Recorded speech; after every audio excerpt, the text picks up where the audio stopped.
You could be chairman. You're too smart for that. It's against the ordinance. Ah, Chairman of two different. you could be vice chair. There is no vice chair. There is no vice chair. There's chair. Okay. Hmm. At the meeting yet, so. Save your nomination. Just to Is- notify everybody, this meeting is being recorded and streamed live on YouTube, so the Is recording has Mel started. a And if you member want or to an alternate? access the Member. video afterwards, it's available on the town's Board of website. vacancy. Could you say that again? The meeting is being streamed live on YouTube. The recording is Uh, started, three and if you want to members watch it and afterwards, two alternates. there's a link on the Four town's members website. and- I'm not sure. So You can the ask other, Chris. the other two people alternates or? I'm not sure. How many are members, how many are alternates to the, 5 members, Ah. and no one here is the alternate.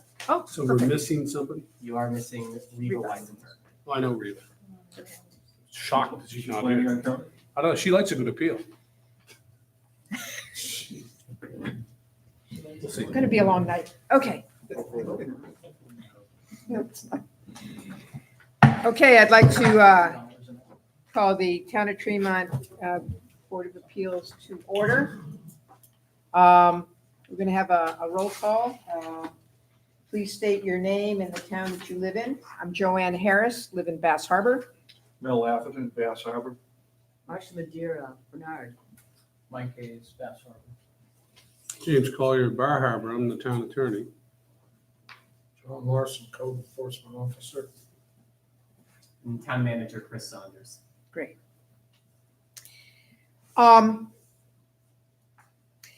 We have not met for a long time. There hasn't been any issues, which has been great, or they've been resolved otherwise. So we need to elect officers. There are 2 officers of the Board of Appeals. I have a chairman. I am I've been the chairman, so I'm starting the meeting, and a secretary. So I will entertain nominations for secretary of the Board of Appeals. I nominate Mel Atherton. I second. Okay, any discussion? All in favor? Raise your Aye. hand. Okay, congratulations, Mel. I will now entertain nominations for Board of Appeals Chair. I nominate Joanne Harris. Second. I'll second that. Any discussion? I have been chair for many years, happy to give someone else a chance, but not this year. Okay, all in favor, say aye or raise your hand. Aye. Okay, we now have a secretary and a chair. No, excuse me. The secretary can ask another person present to keep minutes for this meeting. All right, would you like to do that, Mike? I would ask Town Manager Chris Saunders to keep the minutes of this meeting. Okay. Thank you very much, Chris. All right, the next order of business is old business, of which we do not have any. And I am determining that we do have a quorum, 4 out of 5.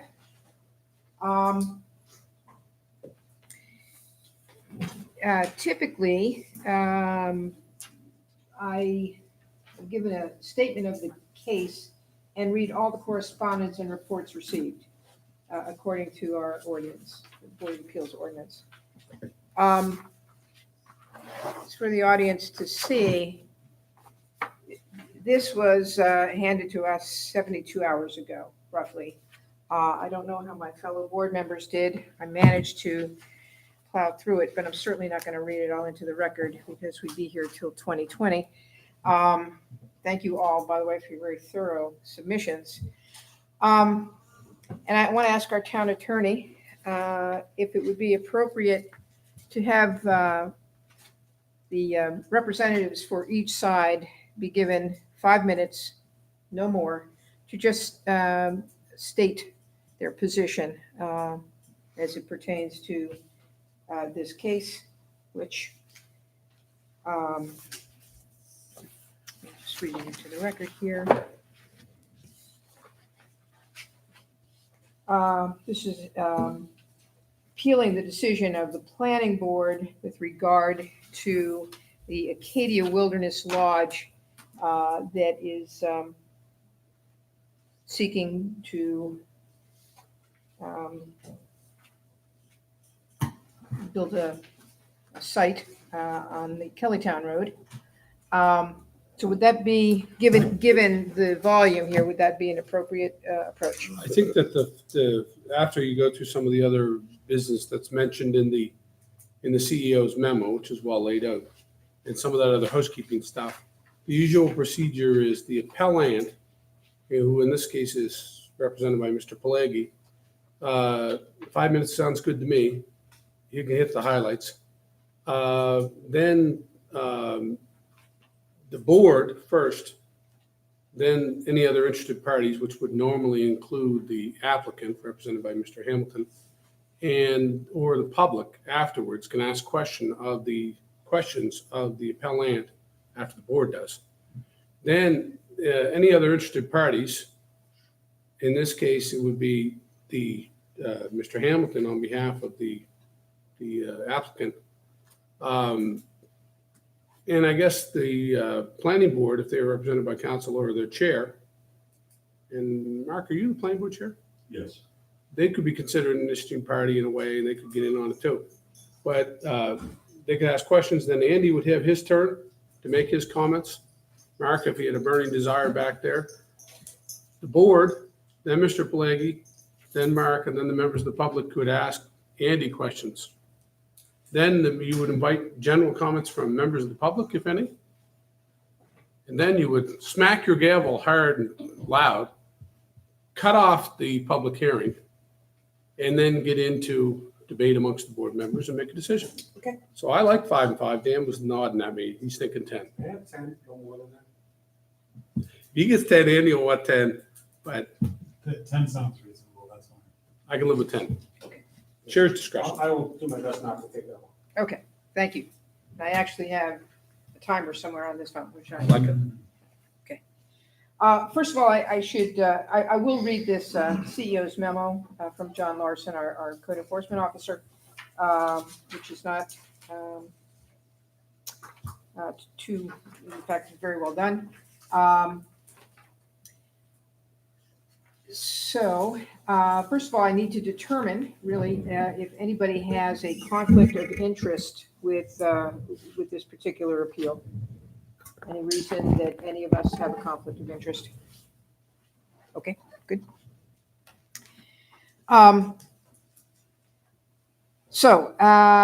The appellate has filed a timely appeal and paid required fees. The appeals board has noticed the hearing and notified abutters as required by the ordinance. All written material in support of the appeal have been filed 7 days prior to the hearing. All written material by opposing party have been filed 3 days prior to hearing. The chair scheduled a public hearing within 60 days of receipt of the appeal. All appeals of planning board decisions shall be reviewed on an appellate basis. The appeals board may reverse the decision of the planning board only upon finding that decision was contrary to specific provisions of the ordinance or contrary to the facts presented to the planning board. May only review the record of the proceedings before the planning board. Just want to make clear that we're not entertaining any new information. Is that correct? Thank you. Okay. So you've already done this, and then you have a Yes. suggested motion here. Okay. The suggested motion is the board has jurisdiction over this appeal as stated in section 9.2.3 of the Tremont zoning ordinance, and all filings meet the time requirements of the ordinance. Second, Maybe you should make it, and then somebody else should second it. I will make the motion that the board has jurisdiction over appeal as stated in section 9.2.3 of the Tremont zoning ordinance, and all filings meet the time requirements of the ordinance. I will second that. Okay. All in favor? Okay. It's unanimous. So on the next one, I think you need to find out who your parties are. And so you've got the appellant, who is normally a party, We'll get back to them in a second. The appellee, who technically speaking is the planning board, although they're not represented by council, and then any other interested parties who would like to be heard. Mr. Hamilton represents the applicant, and they are almost always an interested party, and they would be here. The only question with the appellant is normally they would have to be a direct abutter or at least in the neighborhood.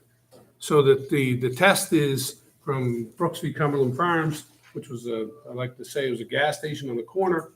Mr. Brooks lived down the street from the gas station, but around the corner.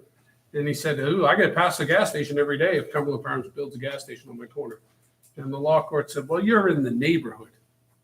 So I'm sure Mr. Pelleggi would allege, and I think you could assume that he's going to allege, that his client is, although not a direct abutter, they're in the neighborhood. Direct about it. Direct abutter? Yeah, I'm sorry. I thought so. Question, the appellant is Cynthia S. Lawson. On the abutters list, there is a Stephen T. Lawson and a Cynthia Lynn Well, that's Spies, but I would just like to verify that you are the Cynthia S. Lawson as represented from the Acadia Law Group. In that case, I move that the appellant has standing to file the appeal. Second. Any discussion? Okay. All in favor?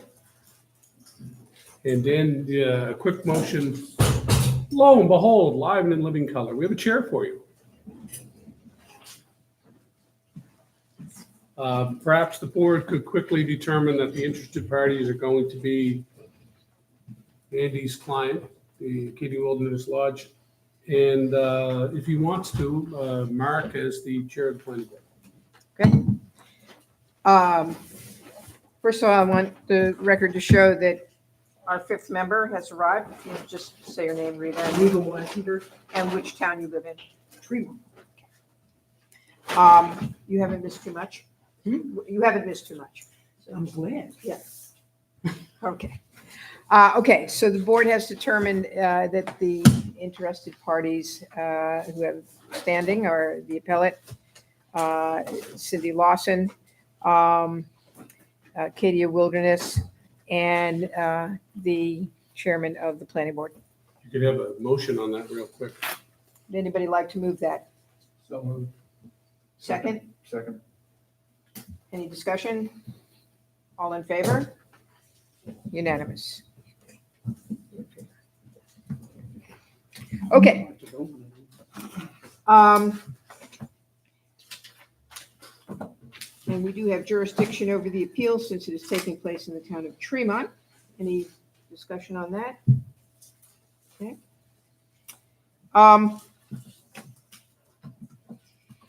So we have the interested parties identified. I think we're now ready for that 10-minute period. So, for the appellate, you're on. Thank you. Again, Daniel Pelleggi, I'm here for Ms. Lawson. Thank you for the opportunity to talk to you for just a few minutes. I will be as brief as I possibly can. It is our position that the planning board's action in approving the Acadia Wilderness Campground permit clearly acted contrary to specific provisions of the land use ordinance. The property and the project is not a campground. It's not a campground under Maine law or under your land use ordinance.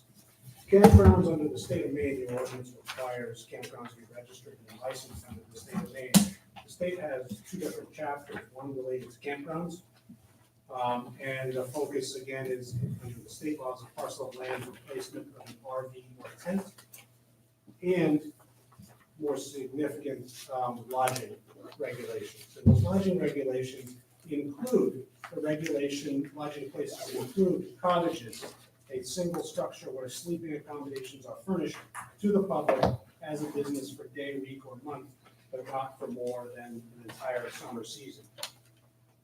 The Tremont land use ordinance makes a distinction there too, because cottages are defined as motels,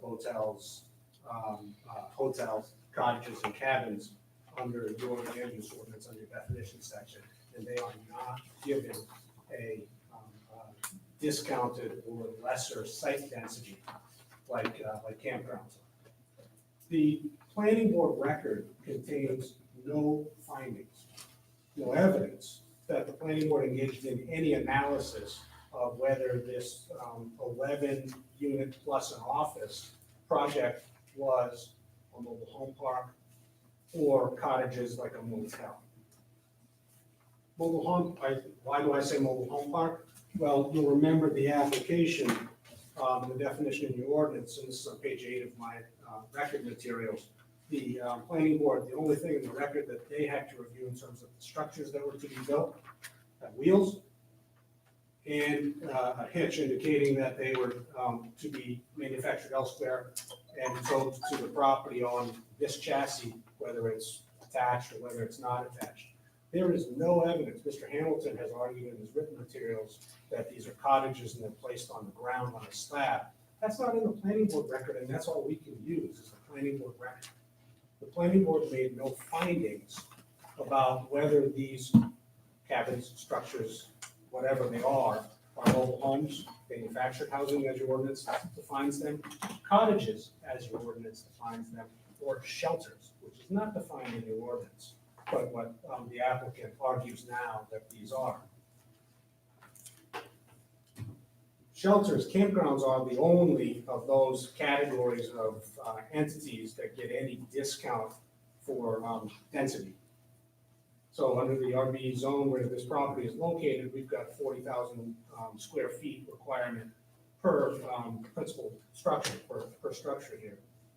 We have 12 structures.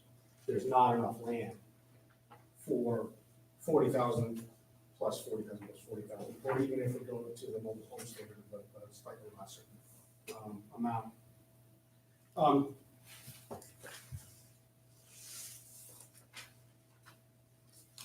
The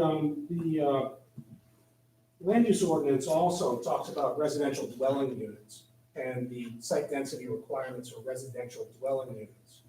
Residential dwelling units are structures, buildings that have facilities for sleeping, toilet, and cooking. Mr. Hamilton in his materials argues, without any support that I can find in the planning board record, that there are no cooking facilities in these houses. Now, there's no finding by the planning board that that was the case, and there is no condition of approval of this project prohibiting cooking facilities. There's a chimney, a vent on the roof. There's no floor plan in the planning board record. There's no indication that the planning board ever considered what was inside of those buildings. There is no evidence that the planning board considered whether these are residential dwelling units. If they are, again, we're at 40,000 square feet as the required for each of these.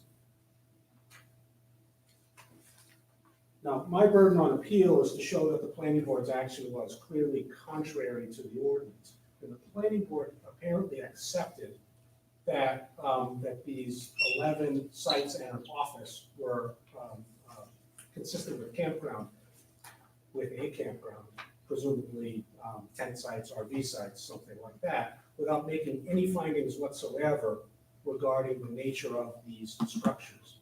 From the photographs, from the fact that each of these is hooked to utilities under the plan, under electricity, water, and sewer. And given that they are surrounded, they're log structures, they're surrounded on 4 sides, they have windows, they have doors, there's apparently a front deck. The planning board, the applicant, was bound to demonstrate to the planning board that these structures didn't fall into the categories that require greater square footage per unit per lot. Cottage, if it's a motel, it's a greater square footage requirement. If it's a mobile home park, because these are manufactured housing units brought there on their chassis, on an independent chassis, placed there, it's a greater square footage requirement in terms of the lot size. Now, I didn't argue in my written materials that these were cottages, cabins, or motel, because I saw wheels. And it was only when the applicant's materials were submitted 3 days ago that I understood that they were taking the position that these houses were situated on the land. If they are, the cabins, it's a motel, it's a commercial use, and we've got the same density requirements as I mentioned, more than the 5,000 square feet required for each campsite that the planning board applied. I'd be happy to answer more questions. I have in my written materials argued that the lodge office is a principal structure, also requiring square footage. If we want to talk about that, I'm happy to talk about that.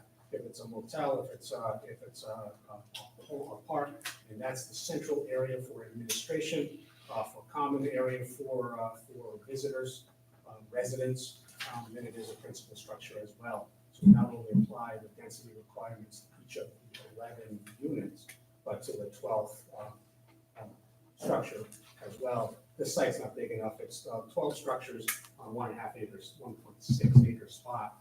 It's the development's too dense under the ordinance and the planning board action in approving this without other findings and considerations, clearly contrary to the ordinance. Thank you. Thank you very much. You did do it with 2 minutes and 40 seconds to go. I promised to try and. You did very well, thank you. Okay. Questions from the board first. Yes. Do you mind? I don't care if you sit down. Okay. Marcia. How many square feet does a cabin require if it's sitting on the ground? Well, the cabin doesn't get any, density, it's 40,000 square feet. It doesn't get any discount like a How many campground. square feet are in an acre and a half? I provided that in my written materials. This About site, 66,000. this site, I think had, they claim it has 69,000 square feet. Yeah, I remember that. now. I thought it was- 59, I'm sorry, 59. 59, sorry. Okay, I remember that.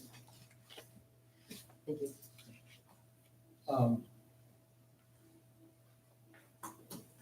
The definition of a dwelling unit seems to be pretty specific in terms of bedroom, toilet, and kitchen.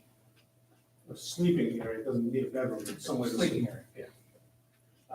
And there was nothing in the original application that indicated that it met the requirements of a structure and not a dwelling unit. That there was no indication at all that it would not have one of those 3 critical elements to be defined as a dwelling unit. I agree with that. And it was the applicant's burden before the planning board to prove that it wasn't a dwelling unit, that it was something else entitled to the lesser density requirement. Let's presume for the sake of argument that one of those 3 elements was not part of it, even though it was perhaps not part of what was presented to the planning board. Where would you be with that? It's still either manufactured housing in a mobile home park, or their cottages, which this town defines as a motel, a hotel. And there is no per unit discount in the density, general density requirements. So it doesn't have to be a dwelling unit in order to be a cottage or a cabin or a motel under your ordinance definition. And if I can just go to that definition and read that for you. Yeah, if you can give us the page You or, pulled it out of the new numbering scheme? Well, it's page 71 of the ordinance that I have. And it's under the definition of hotel, that's the word that starts. And I'll just read it, hotel, motel, hotel, cabins, cottages, etc. A building or group of buildings containing rooms which are used or rented for sleeping purposes by transients. There is absolutely no way that these 11 units don't fall into that category. We acknowledge, and Mr. Hamilton and his materials acknowledge they're used for sleeping. I think that we can look at them and agree that they're buildings. They're log cabins. They're either on wheels or they're not on wheels. They're not shelters, they're not 3-sided, they're not 2-sided, they're not tent platforms. They're buildings, What's the square footage requirement? 40,000 feet. and can you tell me where I should find it? Yeah, that's everything, So- in the RB zone. Page 68 in our copy. Thank you. That's the general lot density standard in the RB zone. What page again, please? Phil? For the definition of hotel, motel, Yeah, botel. I got that one. Oh, The okay. Density standard. Oh, the density standard. Yeah. I don't have that immediately. Where did you find that? 4B2, 4B2, okay? What page? See if I can. I apparently have different ordinance than you do. It's the same ordinance, they renumbered everything, made translations, very much impossible. Yeah, we can do it together. Be page 10, I believe. I argued Brent gets that, by the way, so that was Spencer. Blame it on Spencer. He likes that decimal. Residential, so it's on starts on page 9. Yeah. And if you look at the bottom in 1A, minimum lot area per residential dwelling unit or principal non-residential structure, 40,000 square feet.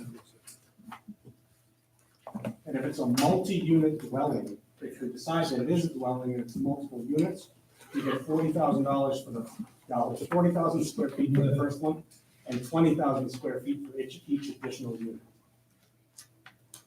So you could put 2 units in, one for 40, one for 20. I don't think it's even big enough for that.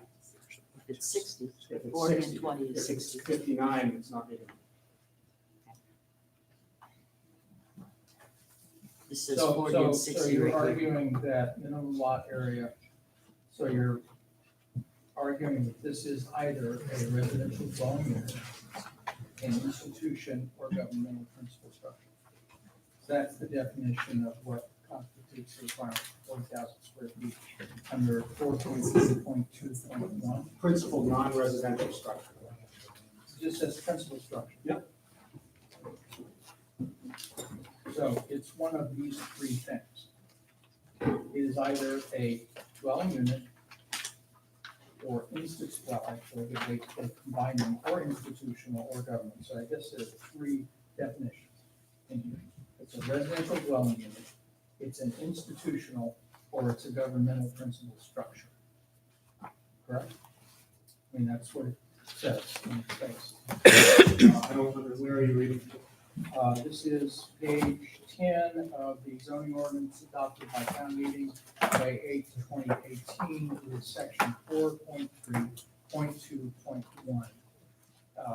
Like I say, the numbering got changed, so good luck with that.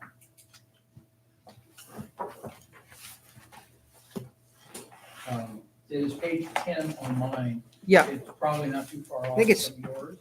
4.3.1. Under residential. Residential zone. What was next? I think Andy may have given us an ordinance in his package. Yes. So you could probably use that one, you'd be better off because you'd be able to match up the numbers better. I think I actually have 2 of these. You like my. No, I can't. Are we not this? Yes, actually. Which is the previous, Yes. rather than residential per se. Yes, the property is in an RB zone, is that RB correct? zone. RB, okay.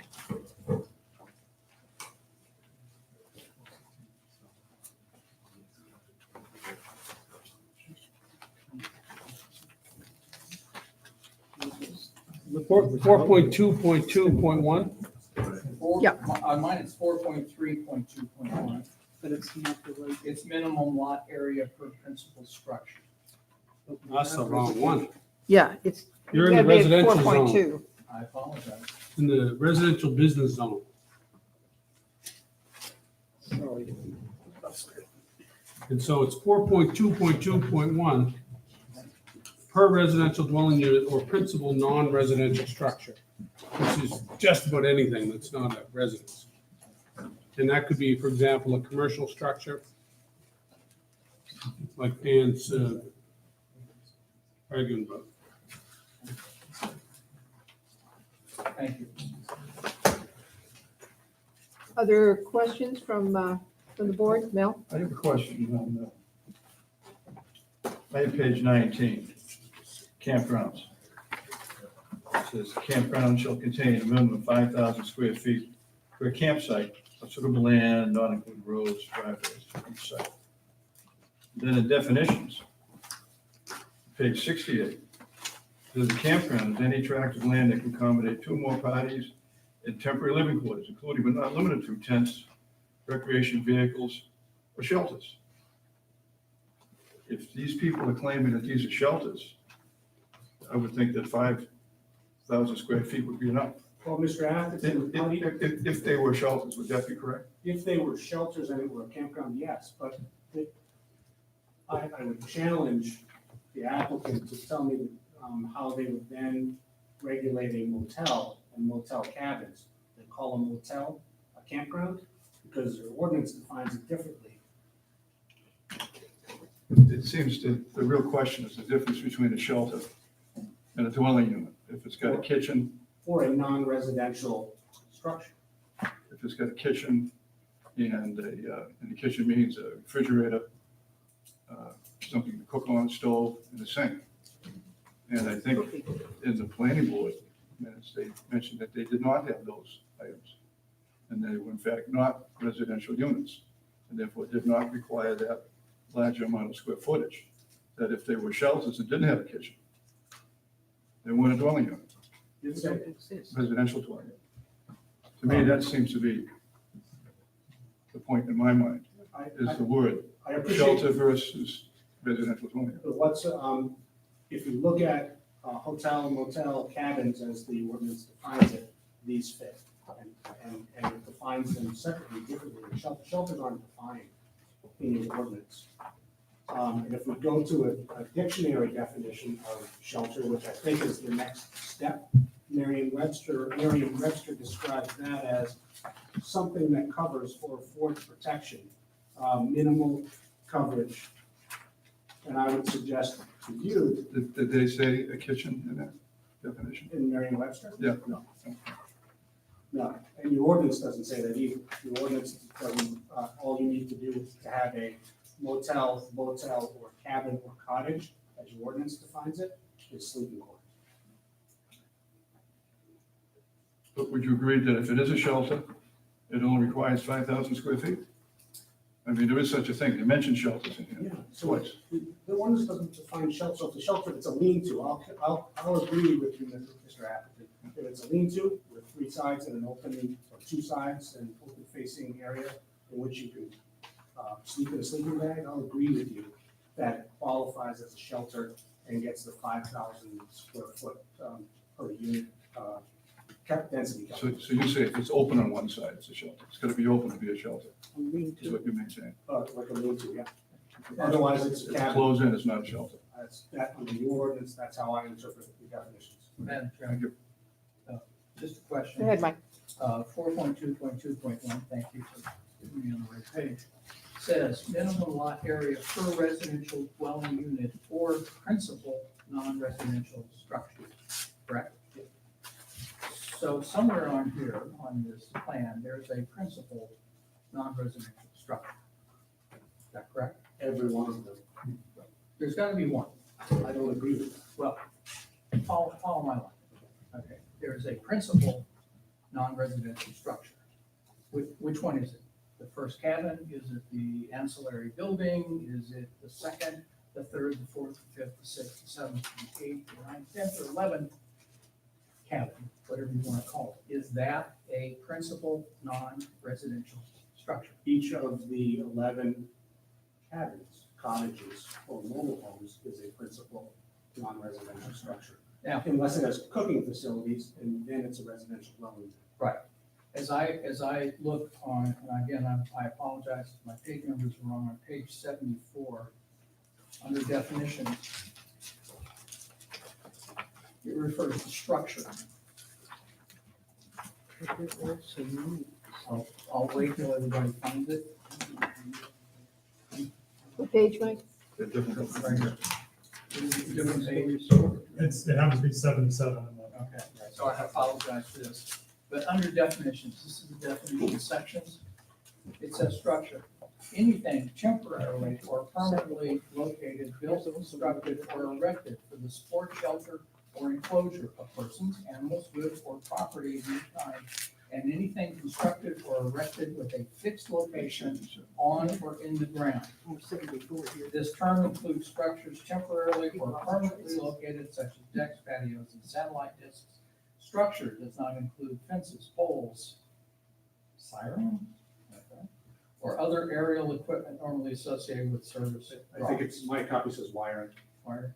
Oh, Probably that's what that misprint is. on mine. It also Geothermal extension, yada, yada, but it says anything temporarily or permanently located, built, constructed, or erected for the support, shelter, or enclosure of persons. Yes. So it would seem that it's either a principal or a dwelling unit, which you make, the submitters say it is not. Then therefore, there must be a principal, non-residential structure on the property. All I need is one, okay? So it seems to me, and I want to hear from the people who are trying to do this, why it isn't one or the other. Because in these cases, it says minimum lot per residential dwelling unit or principal non-residential structures, 40,000 square feet. We are happy to address that question when it's our turn. So I'm gonna quit now. It's all right, it's good. Any other questions from the board? Okay, Discrete, non-argumentative, and I know Andy's not an argumentative guy, discrete, non-argumentative questions from the interested parties, that'd be either Mr. Good or Mr. Hamilton, to the appellant, or the next item. do you have any questions? So I think just taking the cue from Attorney Collier there, would you agree, Mr. Blady, that matters of interpretation of use categories in the ordinance is really a question of law? I think that the planning board was obligated to make findings about why the land use fell within one category as opposed to the others, which are more tightly regulated in terms of square footage. The planning board made findings, they're in the record. If I can just take you to the findings here for a second. I just want to have the record of this meeting reflect the fact that the Board of Appeals did make findings both in the minutes. You mean the planning board?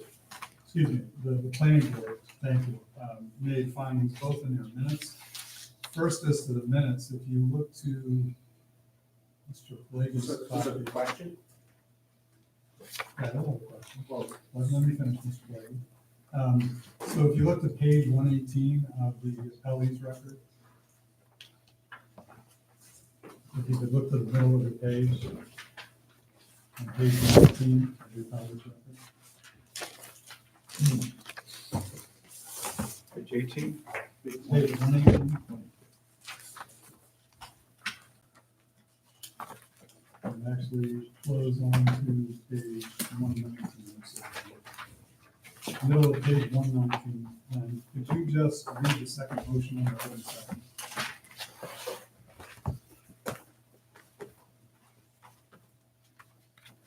okay, good. Would you acknowledge then that the planning board did make a finding that the project is not in the nature of a cluster development, that it is a campsite development, That's what the planning board said. and that was their finding, right? That's what the planning board said. Yeah, but that's in the nature of finding. Okay, great. And you've seen the findings that appear in the transcript that we provided at page 154.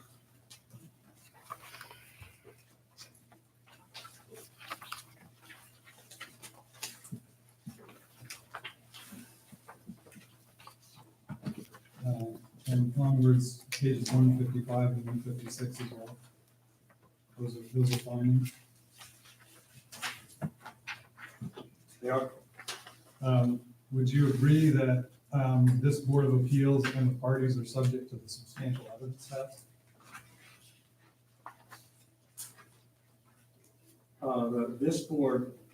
This board's job is to overturn a finding, if, or a ruling if it's clearly contrary to the evidence. I just was asking the question the law court uses, in land use matters, if there's a purely appellate review, the Board of Appeals and the parties before it are subject to the substantial evidence test, is that correct? The Board of Appeals is charged under its ordinance with overturning a finding if it's clearly contrary to the ordinance. The substantial evidence test has been articulated by the court, has it not, that any competent evidence that supports the finding of the planning board requires that the Board of Appeals uphold the planning board as to findings of fact. The ordinance defines what the Board of Appeals role is. And isn't at section 5E2 of the Tremont Board of Appeals ordinance, the substantial evidence test stated? The ordinance says what it says.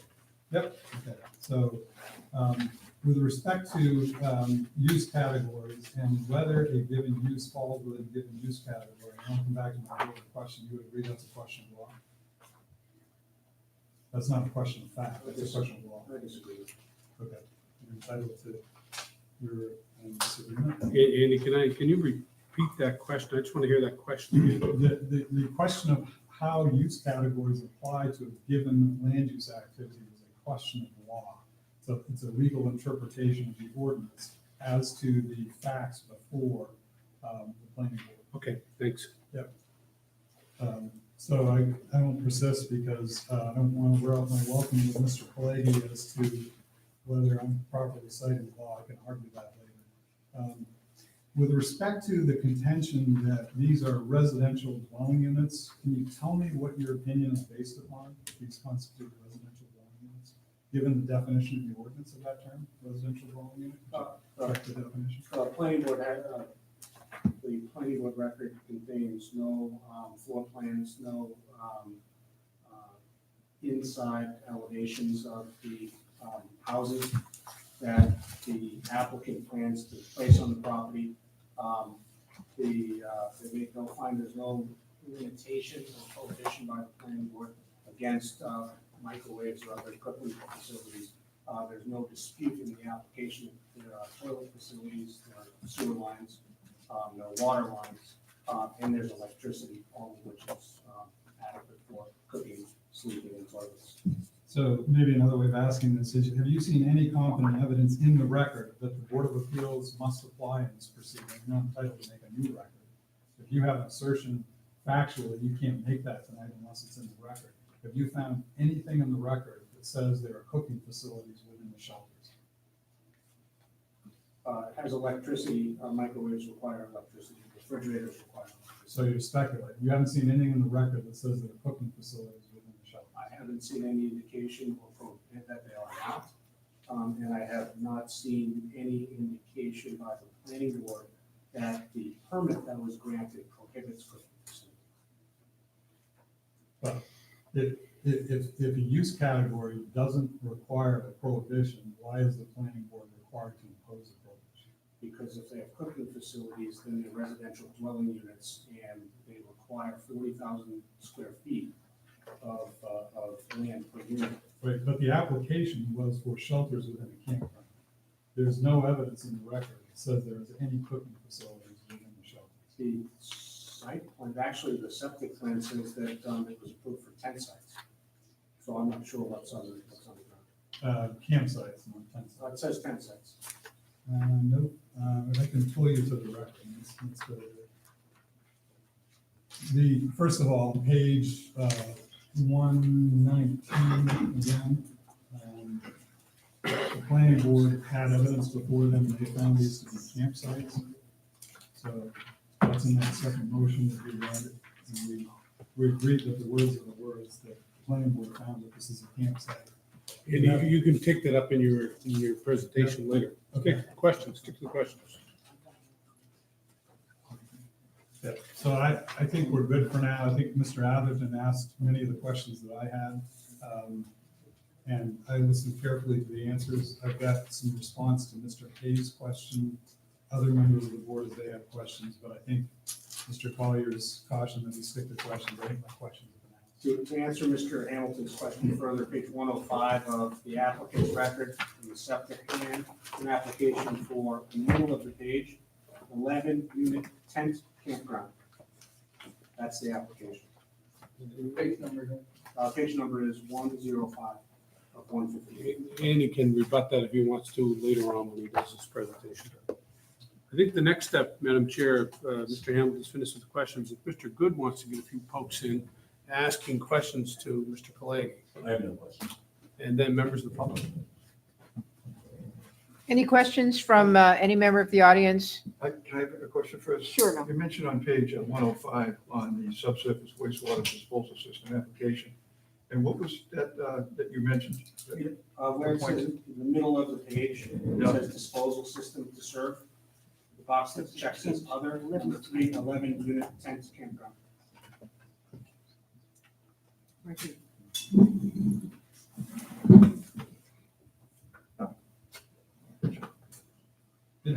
Just as a point of order, that page contains two references. One says tent campground, I get it. The other to the right under design flow, and the flow that was calculated is based on 11 campsites. So that's why it said campsites, Mr. Bolliger. So can we conclude that it was an error or in conflict? I think the reference to tent is an error. The design flow, which is the key calculation for purposes of HHE 200, as your code enforcement officer can confirm, you've got to get that characterization right. It's for the 11 campsites. I think you're on questions from the public Yes. Any questions? of Mr. Pelleggi from the public. Okay. Thank you to the board for letting me present. Well, thank you for being succinct. We appreciate it. Mr. Hamilton, I'm going to set the timer for 10 minutes, and you can start whenever you're ready. Ignore it, Lil. What's that? Ignore it. At your peril. So with me are Rebecca Hopkins. Rebecca is the mother of James Hopkins, who is the applicant. James gives his apologies. He is in Miami. I have only but sympathy for him with this weekend weather coming. I hope it's not that hot in Florida. Greg Johnson, the engineer, he was in attendance for the planning board meetings. You want to ask him questions about the record before the planning board because he was there. We've provided you with the record. There's a few points that I think are important. If it's okay, I'm going to sit. If I stand, I'm 6'4", and people have to clean their necks. So the Tremont Land Use Ordinance requires planning board decisions to be reviewed by this board on an appellate review basis.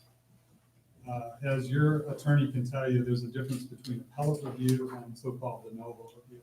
If the code officer, for instance, were to make a decision with no hearing before him, the law requires that be treated as a review afresh by this board. The board chair stated correctly, we're not taking evidence here this evening. And to Mr. Pelleggi's credit, hopefully to our credit, we're not presenting evidence except the evidence that was already in the planning board record. Can't bring in new issues tonight. And I've heard a few new issues that weren't in the filings that Mr. Pelleggi offered, including assertions about state licensure, which we're happy to address because we intend to license the campground. But I did not see that in his materials. The appellate review standard means that we can only look at the record of the proceedings before the planning board. That's why we made sure to present the 185-page record that was presented. Under Maine law, the Board of Appeals can't substitute their own judgment for the planning board's judgment. Additionally, whenever construing a land use ordinance, property rights favor the owner, and ordinances, particularly any ambiguities in the ordinance, are interpreted against the draft. This is because the land use ordinance is a deprivation of private property rights, and therefore, when interpreting the law favors the property. Here, Mr. Hopkins. In this case, it's been acknowledged that Ms. Lawson and her counsel have the burden on all matters related to their appeal. And they have to satisfy you that the use categories that they argue for, they meet their burden. My view is, our position is clearly consistent with the ordinance, and I'm going to articulate it here momentarily. In my opinion, the Lawson appeal positions are clearly contrary to the plain language in the ordinance and the definitions. Ms. Lawson must also prove that no substantial evidence exists in the record to vacate the planning board's decision. And I think that's very hard here. There were months of proceedings before the planning board. Again, we can't substitute our judgment for the planning board. I think the planning board got it right for reasons that we articulated. We think the Lawson appeal fails because they cannot prove that there is no substantial evidence to support the planning board's decision. And we further assert that it is clear that the planning board decision is wholly consistent with the ordinance and not clearly contrary to the terms of the ordinance. Now, the substantive points. First, the structures in question are shelters. Mr. Pallady engages in an argument that I've heard before the courts and before land use boards, and that is if one category within a defined term is not what you have in the land use application, therefore it doesn't meet that category. So he says shelters are lean-tos, and that's the only category that he admits within the term shelter. That's a false argument. You have to acknowledge that the term shelter, broadly defined, encloses people or goods, because as Mr. Hayes pointed out in the definition of structures, shelters is included within that definition. The whole concept of sheltering is that you securely shelter. Let's say you had a good that couldn't be exposed to moisture or the weather, you'd want 4 walls around that. There's nothing about the term shelter in the plain language customary dictionary definitions that says shelters has to have 4 walls. These are shelters within a campground. Are they a mobile home park? They're not a mobile home park. I don't think anybody looking at this practically would call this a mobile home park. The reason for that is although the shelters will be transported on wheels, when they get to the site, they're placed on the ground. They'll be placed on posts to support them on the ground, but they're going to be placed on the ground. The campground shelters also do not meet the ordinance definition of residential dwelling units. In court cases that have consistently looked at, the town of Naples case, which we included in our materials, which, by the way, were timely, your Board of Appeals ordinance, I can cite the section. I checked it because it said 3 days in advance. We did a lot of work with Greg's office to make sure that Mr. Grickerson delivered the materials by noon time on Monday, so that it could get to you promptly. The Board of Appeals ordinance says 3 days. We tried to give you the most of those 3 days that we could. But I think you've had ample time to see there's something that residential dwelling units have.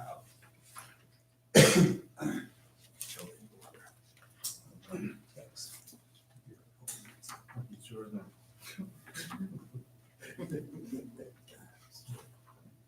So residential dwelling units have to have all 3. They have to have sleeping facilities, they have to have plumbing facilities, and they have to have cooking facilities. The evidence before the planning board that you can ask Mr. Johnson about was that there's no cooking facilities within the shelters. Whether there's a condition of approval or not, there's not going to be cooking facilities within the shelters. And if this board would feel better to make sure that the case is clear that there are no cooking facilities in the shelters, we'll find it. Impose a condition. Impose any restraint that you like, because there won't be cooking facilities within the shelters. And there's no evidence that there would be any cooking facilities within the shelters when you look at the plan. They did not have to impose a condition in order to require that, because the application concedes and articulates that there would be no cooking facilities. The law court in the town of Naples case says you gotta have all 3. If you don't have all 3, you don't have residential dwelling units. Case over on that point. With respect to the question of whether there is a principal non-residential structure, there is something that's very important for everyone to have. And I just want to make sure that the board saw a yellow highlighted copy of the brief. I'd like to go to the yellow highlighted material on page 5 and 6 of our position. Mr. Pelleggi had asserted that the office building, and now he asserted that the camp Tell me what shelters constitute principal accessory structures. Well, you can't have it both ways. The question is, what's a principal non-residential structure? I think that although we are clearly not residential dwelling units because we don't have cooking facilities, there's no question that the people are going to sleep within the shelters. That's the purpose of the shelters within the campground. The campground only exists for the shelters. We've got to have some place to put the campers. Okay? The office is not the principal structure. And your definition of the term accessory structure or use is very clear on this point. It says it's got to be subordinate to and incidental to the principal use. I dare say that Mrs. Hopkins raised a young man who understands the English language and business. And the business of this project would be not to locate an office building, strictly to have an office building. So trying to convert the office building into the principal use as though it's the dominant use on this site makes no sense. The office is the place where folks check in for sure. But they're checking in because they want to stay in the shelters. The shelters are the principal use. The office building is the accessory use. And I'm happy to answer any questions anyone has on the difference between accessory and principal, because on pages 5 and 6 of the filing that we got to the town on Monday, we talk about the Shapley Lawrence case out of Connecticut and the Apple Tree Cottage case out of Cape Elizabeth, and where the court says the essence of an accessory use or structure by definition admits to a use or structure which is dependent on or pertains to a principal use or main structure, having a reasonable relationship with a primary use or structure, and by custom being commonly, habitually, and by long practice established as reasonably associated with the primary use or structure. In the Apple Tree Cottage case, they were actually looking at whether a bunkhouse was accessory, and they found that it was, even though it had sleeping, plumbing, and cooking facilities. It was still determined to be accessory to the main cottage. So I don't think there's any question but that the 40,000 square foot standard does not apply, and that we met the 5,000 square foot standard for campgrounds. And again, happy to answer any questions on those issues. Thank you. I respect that. Excellent. Thank you for that. Thank you. Okay, questions for Mr. Hamilton from the board? Everyone's shy, so I'll jump in. Go ahead, Mike. Under the residential business zone, Mhm. it says minimum lot area per residential dwelling unit or principal non-residential structure. Now, you've argued that it's not a residential dwelling unit, correct? Correct. I will accept that.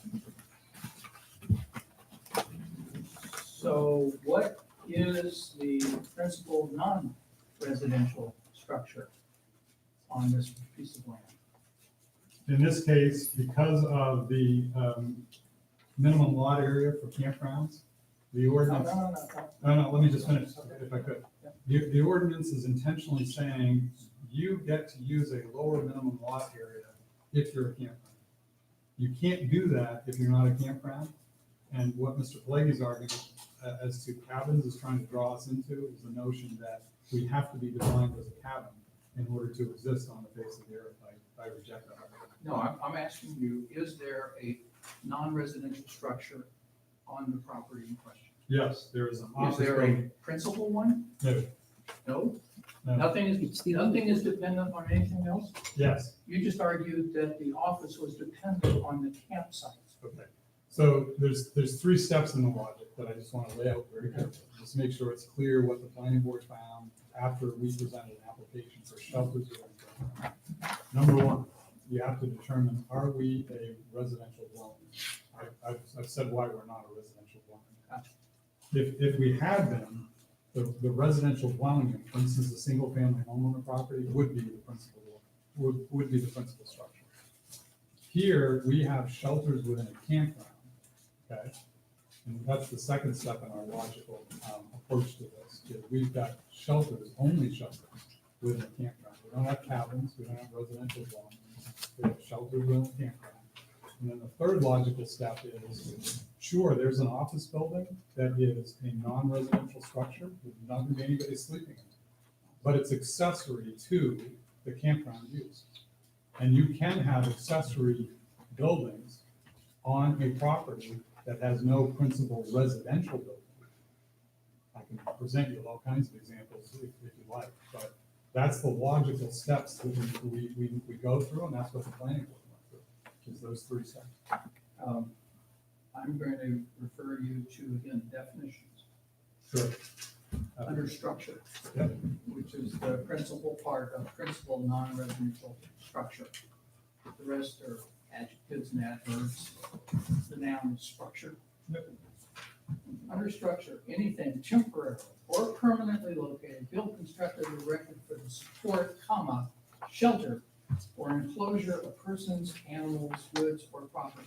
Is this cabin a shelter under that? Is it located, constructed, and erected for the support or shelter of persons? And if not, who is it for?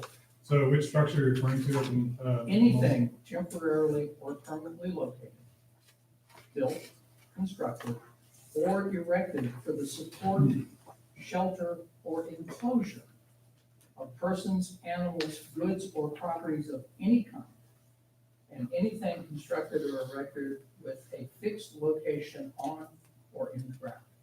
There's no question that both the shelters and the office building are structures. That's not the question you're asking. You're asking So- what's accessory or principal. And that's So defined. you're claiming that there is no principal structure there? No principal residential structure. No. I've given you that there is no residential unit there. That's it. What I'm asking Yep. is, what's the principal structure? Principal structures are the shelters. Okay? They don't exist. And do. does it not say principal non-residential structure under the residential business zone? Yes. But Okay, we're, so you just said that they are structures and they're non-residential. So they must be the principal structure because there are only two options you get. Right? It's either a dwelling unit or a principal non-residential structure. It can't be, based on the definition in our own zoning ordinance of what a structure is and what its job is. It's a structure. And there has to be a principal structure. You may claim that there are 11 principal structures I or do. one, but I can't see how you can claim there are no Right. principal non-residential right, structures. we're talking by each other. I said to you that I don't think any of the shelters are residential dwelling units. I understand, I've given you that. Right. I see to your impeccable logic, but it's a structure, is it not? So, and I've conceded that it's a structure, but that doesn't answer the question that you want me to answer for you, which is, so what defines whether it is a principal or accessory non-residential structure? Wouldn't you agree that principle essentially equates to the purpose of a thing? Yeah. Its primary reason, Right, right? right. What's the primary purpose of these shelters? To serve as places within a campground where people can lay there. Places where people Right. can shelter. Right. Correct? Right. So one of these has to be a primary non-residential structure, as far as I can, even remotely. The office building is an accessory, and I'd like to take you to the definition of accessory. Could we go there for a moment? Sure. So your logic is also strong, but you've got to look to page 67 to say, is this a principal structure or is it an accessory structure? The law court has said that you look to the I'm same. sorry, say it again, please. The page 67 of 80, my copy. Yeah, of the- I'm following yours. Yeah, yeah.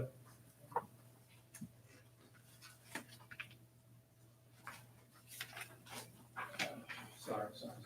No worries. Okay. and 67 of 80. 67A. The third definition then is accessory structure use. And Tremont does something a little bit unique, not all communities do this, but it includes both structure and use when talking about accessory. Because it's primarily focused, as you said, Mr. Hayes, on the purpose. It says it's use or structure which is incidental, accessory, and subordinate to the principal use or structure. You and I have conceded that the shelters are the principal structures, but they are not residential dwelling units, No, which is, I know, Right. and it doesn't say and, it says or. It says you are either this or you're that. not really. You argued before us that all three conditions for a residential dwelling unit had to be met because of the word and. No, The word or implies one or the other. There has to be a principal, non-residential structure on this property. I don't know what you're putting in there. If there's not one that is key to what you're trying to do. Well, I'll defer to Mr. Collier a little bit, but you've got to have, each of those categories has to be met somehow, okay? And you don't have to apply the 40,000 square foot standard unless one of those two applies. A or B Right. requires 40,000 square feet. We're neither A nor B. So there's not a principal, non-residential structure There's an accessory non-residential there. Or you, structure. that you decided, you said that's the office. Right. And that's there. Right. Because of the campsites. Right. And the buildings that are on those campsites. Those Correct. are shelters, which you've already said exist. You know, that's what you want to do. You want to put shelters Yes. in there. So So do you- I'm thick as a brick sometimes, but I don't think I am on this one. It's, you know, there has to be a principal, non-residential structure on a piece of property, does there not? If you put one campsite in there, would that be principal, non-residential structure? If you only put one building in, is that a principal, non-residential structure? See, you're taking pieces of the term, you gotta take the whole term. So let me, Principal, okay, what am I missing? let me just finish. if I could. So if you're at the bottom of page 9 for a moment, okay? Bottom of page. Which one? Page 9. Which page? In my copy of the record, Yeah, I thank you. apologize. No, it's not your fault. 92, is that our latest choice? A little sweet. So the bottom of page 9 says minimum lot area, because these are lot standards if you fall within the categories, okay? We've already talked about whether we are completely, we gotta read it all together, residential dwelling unit. We are not a 92. residential dwelling unit, because we don't have cooking facilities within. So for that reason, we don't have to meet the 40,000 square foot. Right. Then we go on and ask the question, are we a principal non-residential structure? No, we're an accessory non-residential structure. The office building is accessory to the principal Right, use. and that's fine. I'll give you the office. And the building is minimum lot- accessory. And the minimum lot area requirement comes from the campsite requirement. You have to go over a different section of the ordinance that applies to campsites and campgrounds. The 5,000 square feet is what we've got to have. And we've got to have it for each of the shelters, and we do. I'd like to just So, break through this question, Right. because Mike, it's a good It's a question. good question. I want to turn to our attorney and our code enforcement officer and ask, must you have a principal, non-residential? Well, I don't know with code enforcement officer, as far as I'm concerned, I don't want to talk right now because I'm afraid that if I do, Mr. Hammond will start arguing with me. I'd prefer to wait until the board has closed the public hearing and then give you that answer then. All right. That way you can But- cut them off from further arguing. Right, I just was, you were asking a good question and I'm not sure we're Not getting moving clear in, anywhere. right, and so I wanted to get clarity, do you have to? Because I think what I'm hearing from you, Mike, is you feel that they have to, and I just don't know. So we'll wait, we'll table that, We can all take that up amongst ourselves Okay. later. okay. I have a question. Yes, please, Marcia. I don't know who to ask. You're asking, Somebody else. Mr. Hamilton right here. My question is, if you had 12 cabin 10, 12 sites on this piece of land. You've got 12, right? 11 plus 1 is 12, right? Okay, We have 11 shelters and 1 office building. yeah, I didn't finish my sentence. Okay, if we had 12. Okay, if we have 12, can one of them be the principal non-residential office? I'm always careful with hypotheticals, man, you'll have to excuse me, but the planning board had before it 11 shelters plus. an Okay, office building. all right, I get it, yep. So that's what we have to analyze, and page 19 of 80. My pages are all messed up. So can we just work together? It's in Article 5. Yeah, you can just talk to me, I listen well. No, I want to answer your question too, but Article 5D on the bottom right corner gives campgrounds. Yeah, I got it. And it says campgrounds must contain a minimum of 5,000 square feet for campsite of suitable land. This goes to both your question and Mr. Hayes' question, because if you look at page 19 of 80 in the land use ordinance, and I apologize for my copy, apparently there's a couple of different versions in the town that they have different page numbering, but page 19 is where I go. And it tells you what you do if you're not a residential dwelling unit, but you're a set of shelters within a campground. And the ordinance couldn't be more clear. Campgrounds must contain a minimum of 5,000 square feet. The planning board asked a question. It took between one meeting and a second meeting for Mr. Johnston, I hope you ask him some questions as well, to calculate how many units do you have and how do you meet the area requirement? And he had to show how 5,000 square feet per campsite for the 11 shelters was met. 11 times 5, 55,000 square feet. Plus, we have an office building, which is an accessory non-residential structure. So we met the minimum area requirement. Mr. Pelleggi wants to bring us back to residential dwelling units or cabins, because those two uses, which is not what we are, take you back to a 40,000 square foot requirement. It would be a ridiculous application. The planning board would have wasted months of time if 40,000 square feet attached to this parcel is a minimum area requirement. It's only 59,000 square feet. Why did they waste months of time if these were residential dwelling units? There's no way we could have gotten this done. It's a 59,000 square foot parcel, plain and simple. There was no way that it could have happened. So if we want to turn back the clock to the very first planning board meeting and say, throw out this application because it's residential dwelling units, there's no way we could have met that test. And I do not accept the argument that the office building is a principal structure. It is not. It does not exist because it's an office building.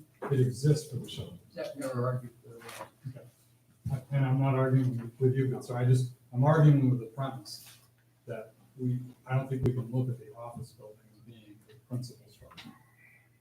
So it's page 19 of 80 that I think we need to spend the time on in having a discussion with Mr. Johnston primarily, because he helped to design this project. He was the engineer before the plan. I have a question. Going back to the definition, hotel, motel, botel, cabins, cottages, etc. On page, well, it's my 68, What page you got you on? page 68. 60. Page 60. 68 5A. of our version. In the unique and special version. On mine, it's Are you 71. using the attorney's section? No, You're I'm not. the one that was given to us. That- Don't have that one. We have many versions of this. Which section is it? It's under definitions. It's at the back of the Definition ordinance, should be the same anyway. alphabetical order, hotel, motel, botel. Okay. Would you say that Acadia Wilderness falls into that definition? We don't think that it does. Well, we let me think just- there- If I may, I'm going to just read it. A building or group of buildings containing rooms which are used or rented for sleeping purposes by transit. Yeah. Why would Acadia Wilderness not be included in that? Because Acadia Wilderness, as you have two lawfully conforming campgrounds in your community besides this one, Whiteside, Bass Harbor, these are campgrounds. These are not hotels, motels, motels, cabins, cottages. That's not the way they're set up. Mr. Johnson and I had a conversation about how historically, we were probably the kind of the tail end of the generation that would go to the kind of cottage side for family vacation. Makes You me could stay in the cottages. Ganesh. That's a better example of cottage or cabin. This was intended to be a campground where we're using shelters. And they have to have 4 walls, but there's nothing in the dictionary definition of shelters that I found that says they have to have only 3 walls. No, I guess I'm focused on the et cetera.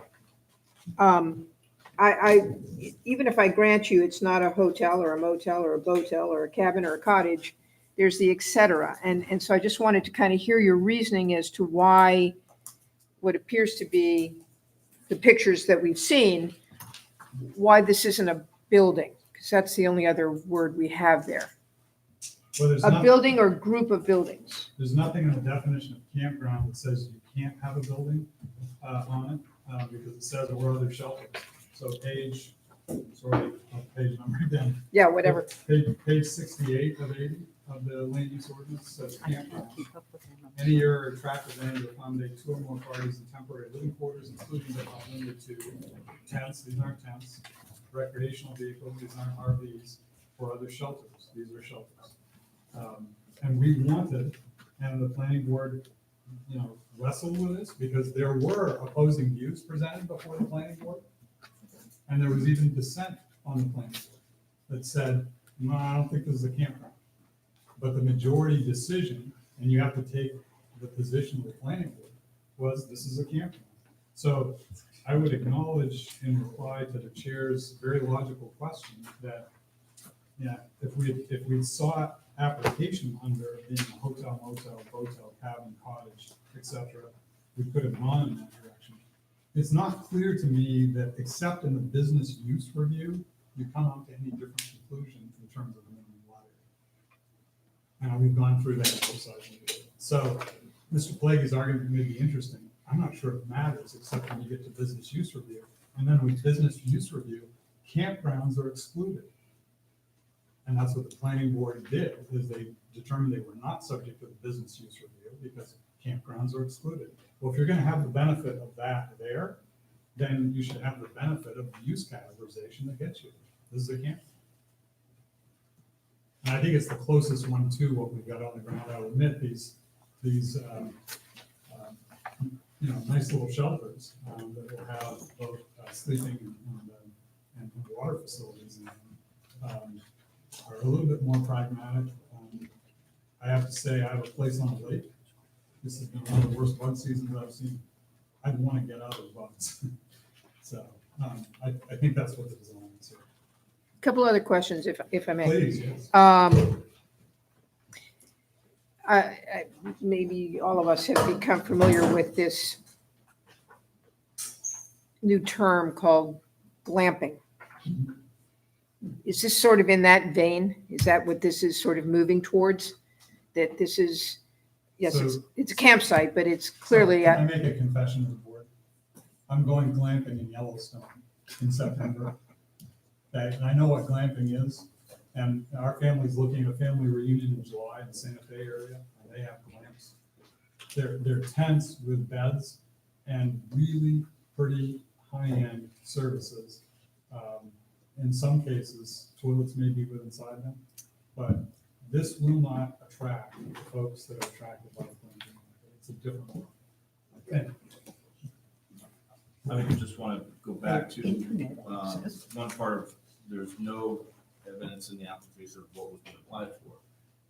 The first page of the application was campground, seasonal log shelters, which fit the definition of campground. It was reviewed at length with the planning board. The minutes actually reflect the positive vote of it being a campsite. So even based on the record to say it wasn't discussed, there was no evidence. It's actually the opposite. we didn't apply for a hotel, motel, we applied for a campground. And that's what they, again, reviewed and made the decision on. So the evidence is on record that, we weren't applying for a hotel, motel. Have you ever seen, have you seen this particular unit, this shelter? I would say I've seen many cabins in campgrounds which are not considered dwelling units, that's a fact, yes. And we have, worked with many campgrounds on Mount Pleasant Island that have similar shelters. That, you're bordering on the out of order there. I am? Yeah, you're bordering.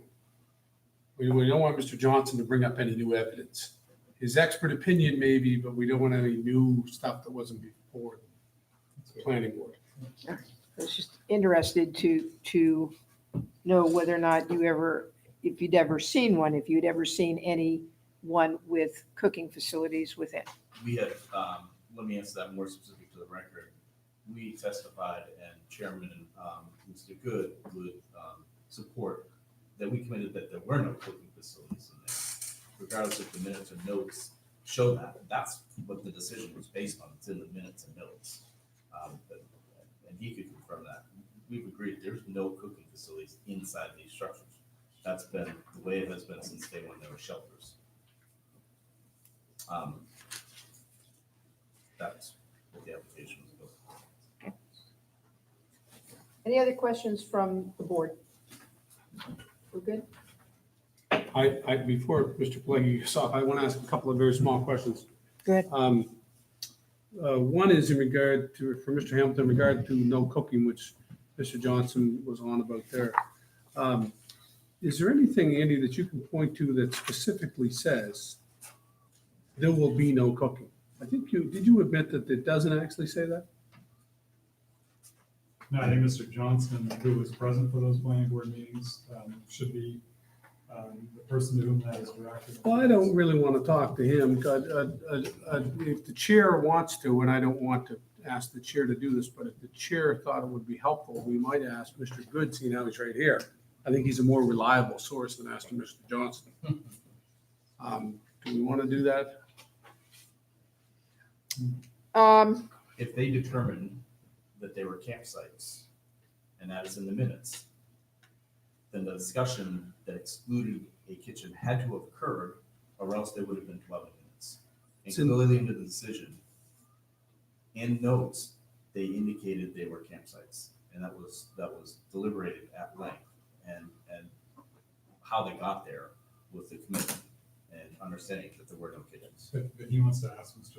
Good, so. I understand. If the chair wants to. Sure. So, Mr. Good, can you confirm or deny, as they say, that there was any discussion or anything where they said there'll be no cooking? That was discussed, yes, and the answer was no. It Okay. was discussed at length, and I think any other questions directed me, just defer to the record, which Yeah. outlines the steps we took in making our decision.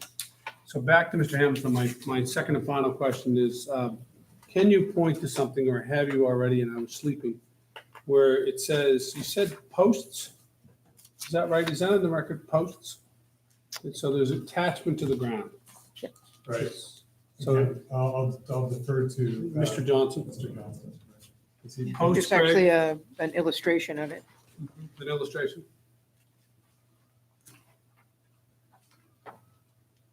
What we can do is treat that as a continuing question and come back to you with a specific Sure. reference citation. Sure. Mr.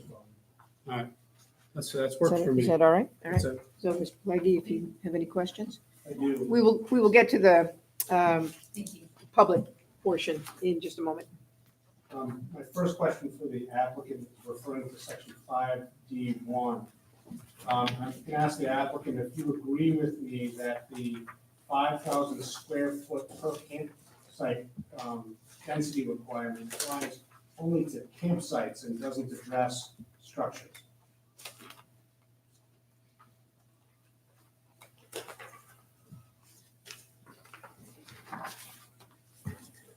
My ordinance is page 19. Good.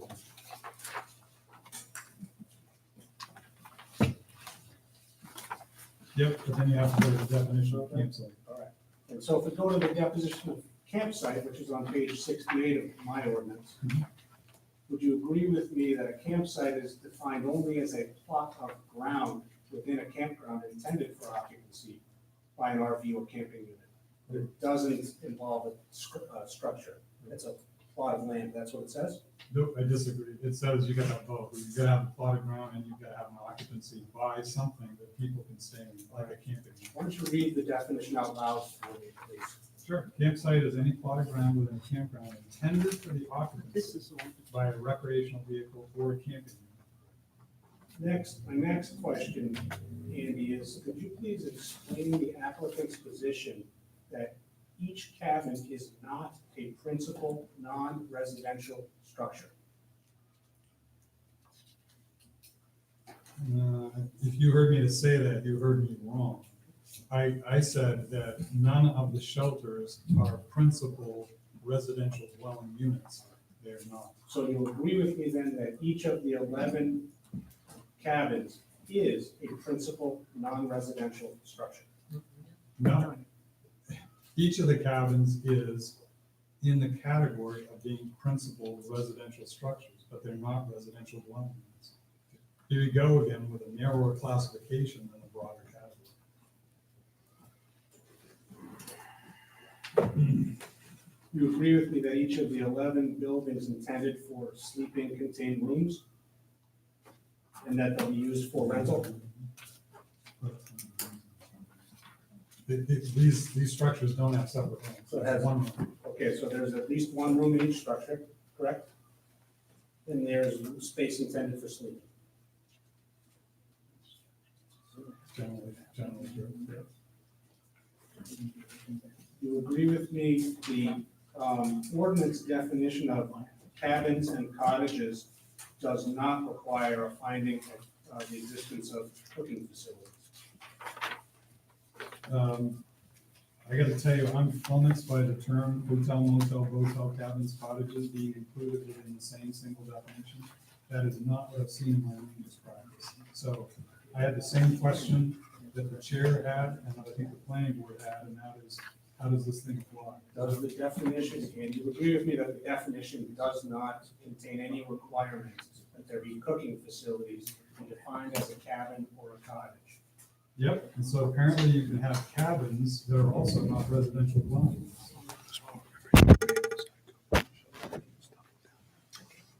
You're not having side conversations about this matter, are you? So you're talking about black flies or something? Talking about what kind of pizza we want. Yeah, that's okay. Sorry. Are you familiar, Andy, with multi-unit motels, cottages that are part of a motel?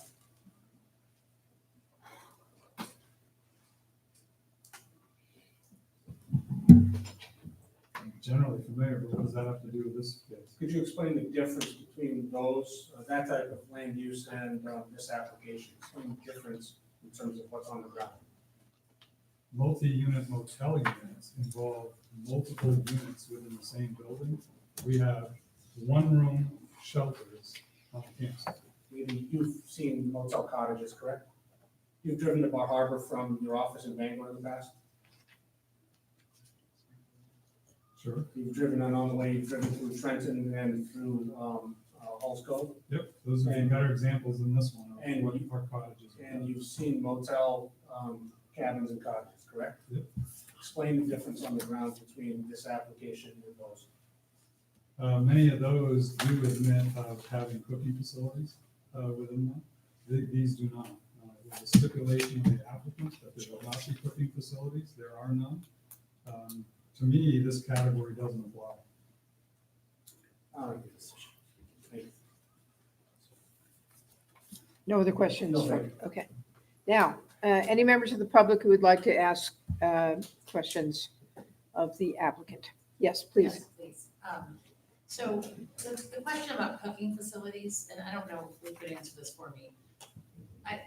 Is it because cooking facilities create excessive heat and issues like that? Is that why there needs to be more space around a building that has cooking facilities? Because of additional danger for heat and fire and that kind of thing? think I can jump in if the chair will let me. Please. The thing about cooking facilities is, I don't know, 40 or 50 years in Maine case law. The problem has always been for guys like the code enforcement officer, whereas everybody and their dog, especially around like Sebago Lake, for example, wants to have extra dwelling units. There has been a traditional argument in Maine law for what's a dwelling unit?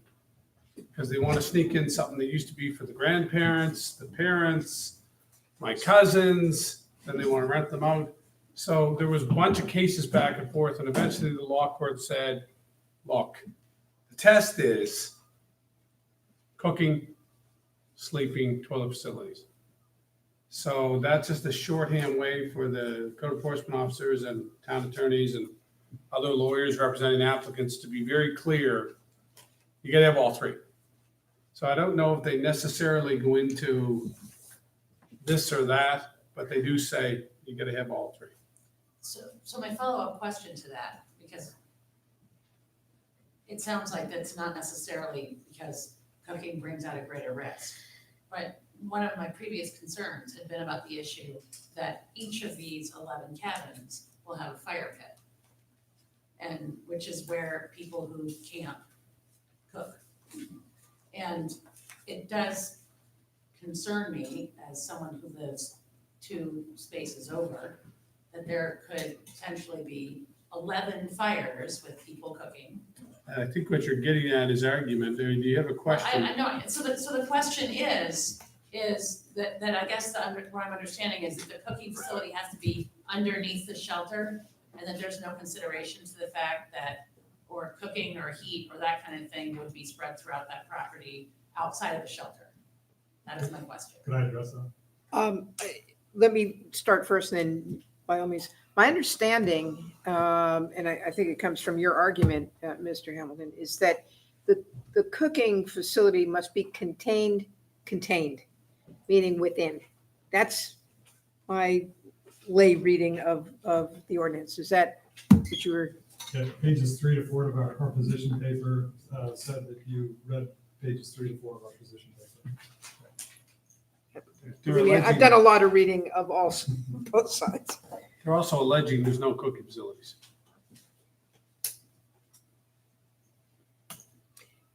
Other questions? I think I'm sorry, are you still dealing with the public? Yes. I just want to make sure Mr. Good had a chance. Oh, I apologize, Mr. Good. All set. Okay. Any other questions from the public? Okay, next order of business. I think it was Mr. Good, if he wanted to make any comments, and then the public. I just want to restate that I stand by the record of us making the decision. I defer to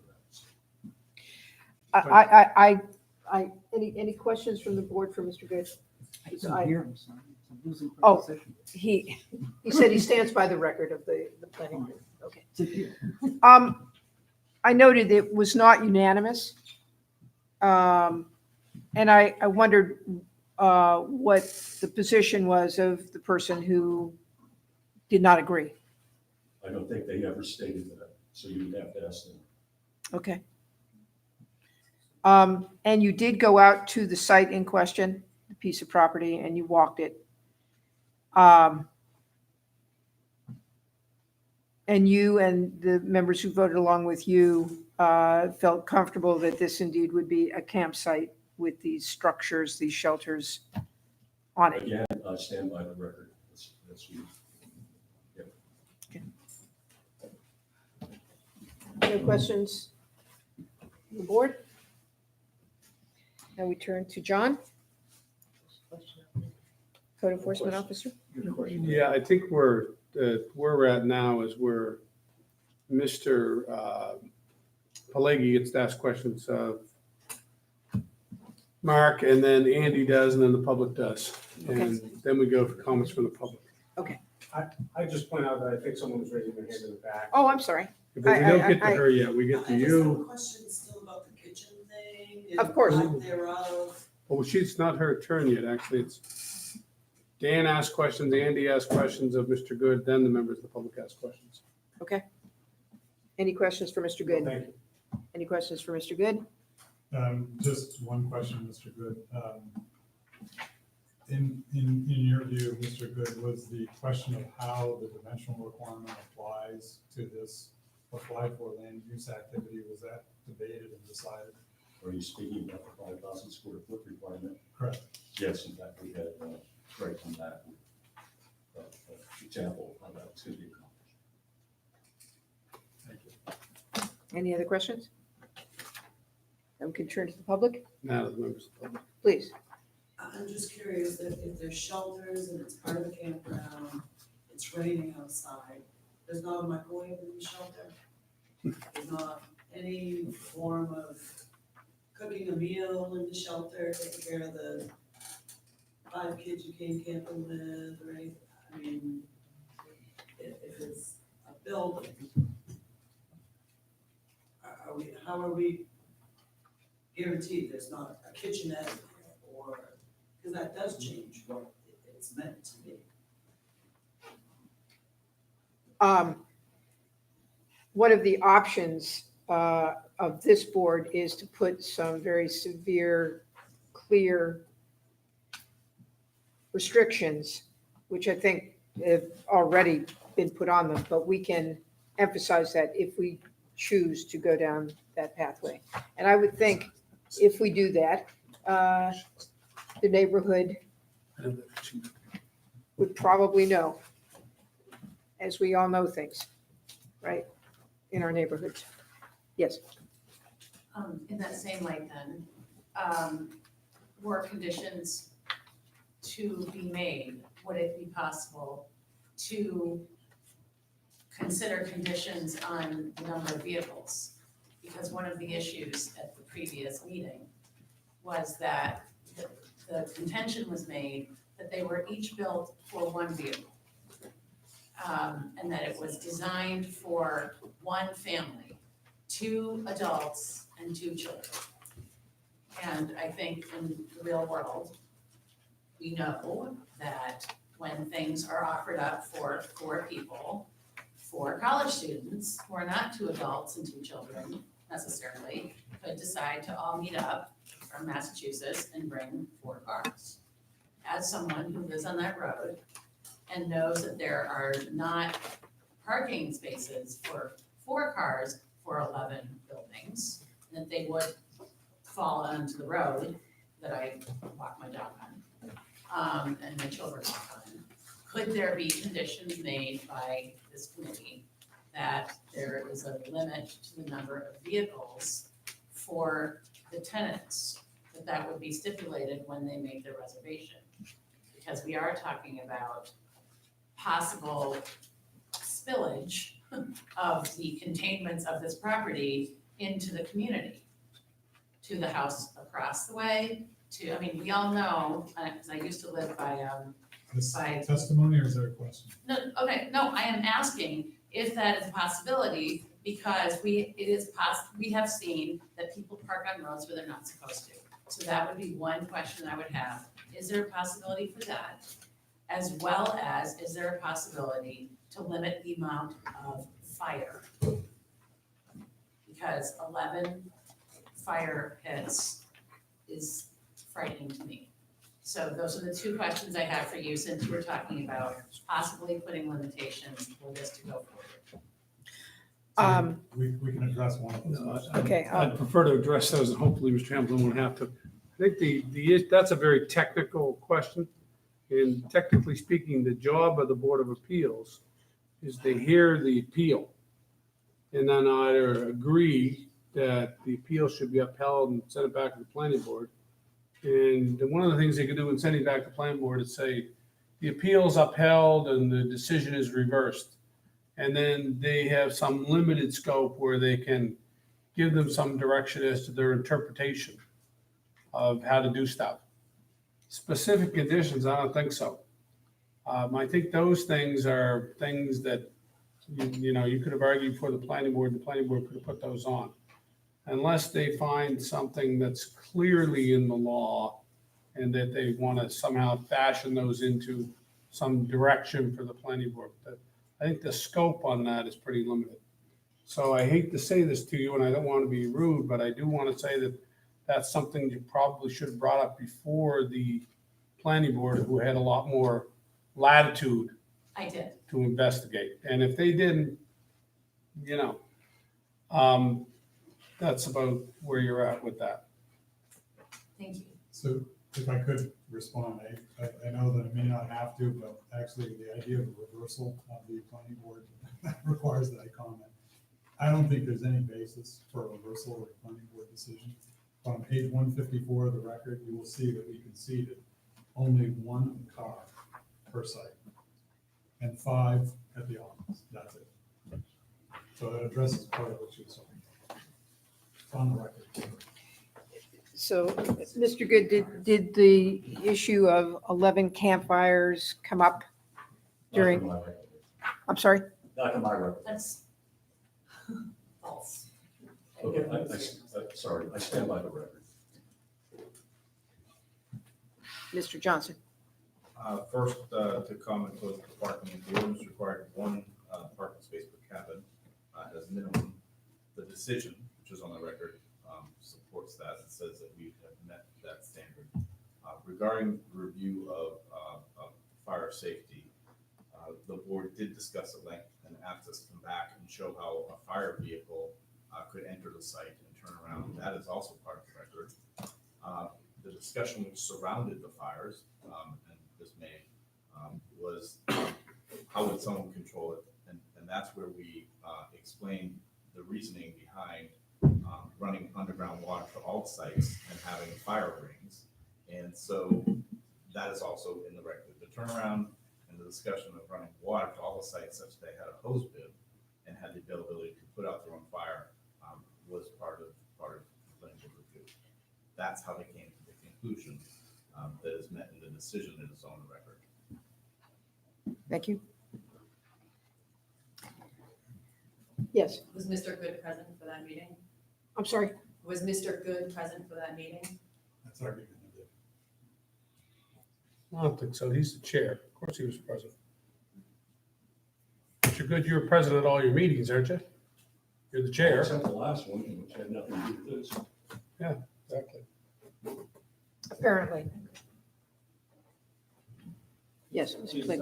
Is the board contemplating giving me any time to present a rebuttal meeting? Yeah, Something like that. brief after the comments from the public. Yes. Brief. Thank you. Other comments? Yes. My question is, were abutting neighbors supposed to be notified for the first meeting that it was decided that the lot is going to be a campground? John, can you confirm that? Yes, I think in the package, there was a notice that went out to all the butters. I did not receive a notice. Nor did I. Well, We received notices the previous meeting, but not the first, where all these discussions supposedly happened. But the way it usually works is the butters get the notice that an application is pending, right? And then the board does one of two things. They either move to continue to a date certain, and then they continue to that date and time with the same application. Or they are going to continue and then they renotice. So what I'm saying is that in theory, what might have happened was the board would have had the initial meeting, that would have been noticed. And then as long as they kept moving to continue to a date, time certain, there's no need to continue to keep noticing. I never received a notice for the initial. Initial, Nor did I. and you guys are, there's a list of butters. Here's a list. Yeah, pages 90 through 94 of the record contain the notices. I received it the second. not the first.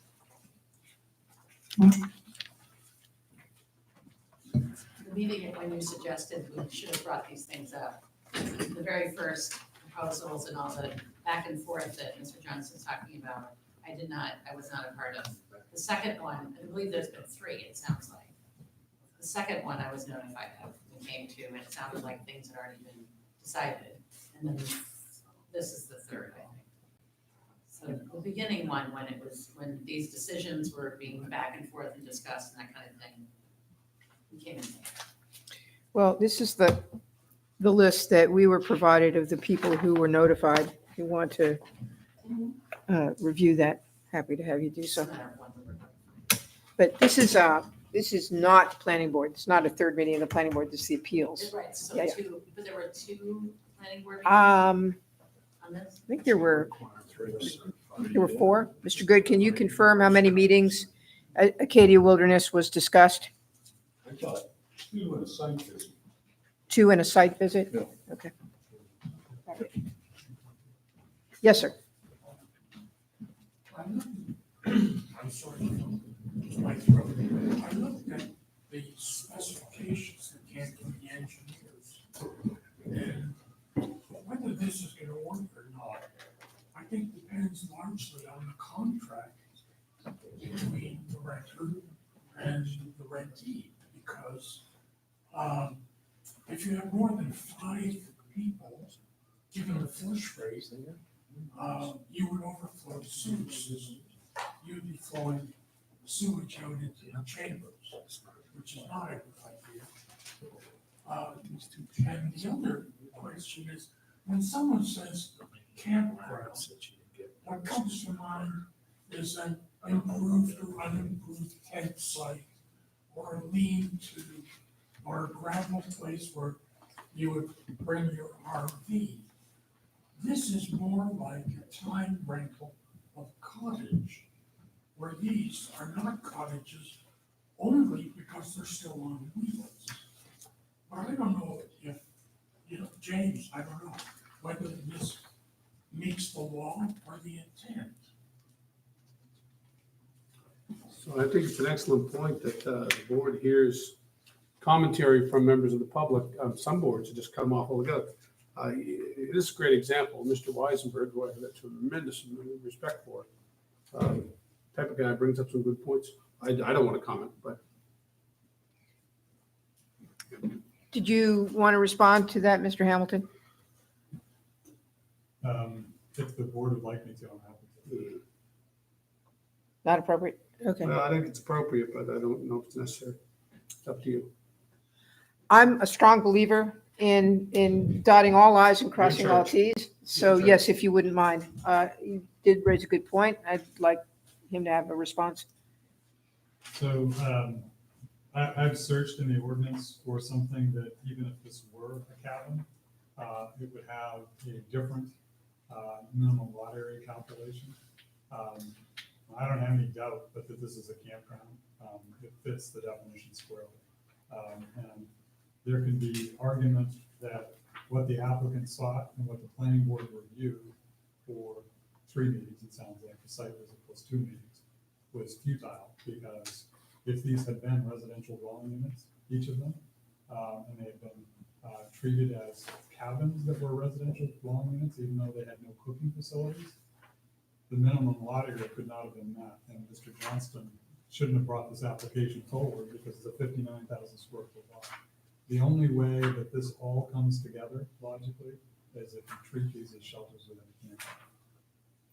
And I submit to you, look at the breadth, the breathtaking breadth of the definition that includes hotels, which are, I've permitted, as Mr. Collier knows, I've permitted hotels on Mount Desert Island.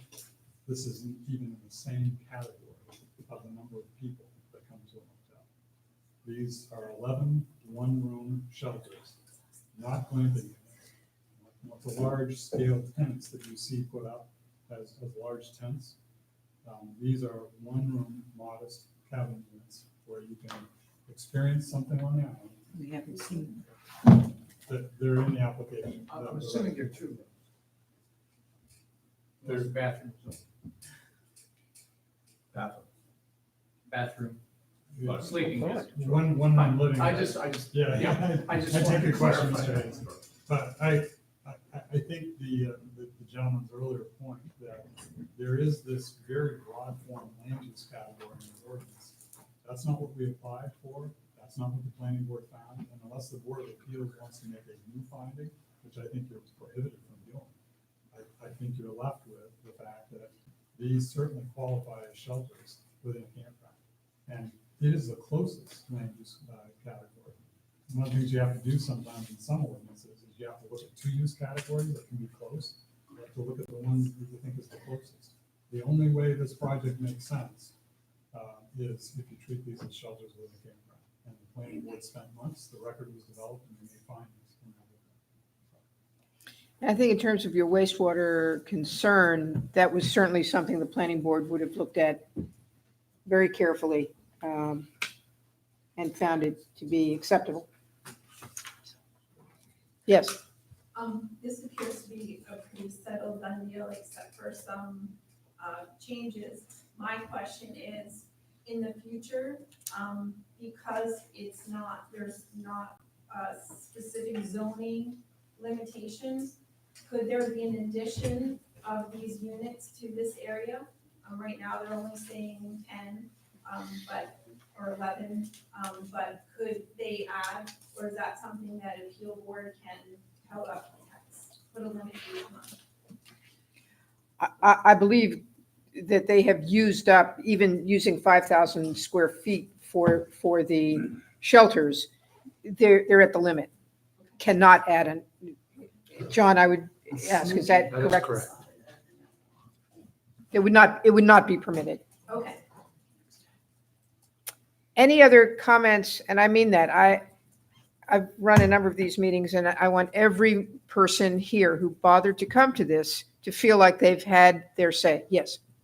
Is there any capability to put a limit to limit below the number requested? Instead of 11, having there be 5 or 6? There's no capability at this juncture, is I that correct? can't imagine that would fall under our purview. Okay. Not, You not, know, it seems to me that there are limits to what they can do, and if they want to do it to that limit, then that's fine. You know, it's just outside the scope of what we can involve ourselves in. Absolutely. I think they're hearing that.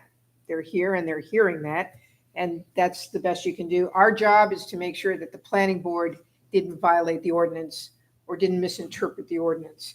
That's what we're going to be focused on. Thank Am you. I correct? Thank Council, you. thank you. Anybody else? Okay, in that case, Mr. Pelleggi, if you want to Brief. take a moment. I'll be very, very brief, I promise. I I believe, agree with Mr. Hamilton that the planning board should look at the closest category for the land use.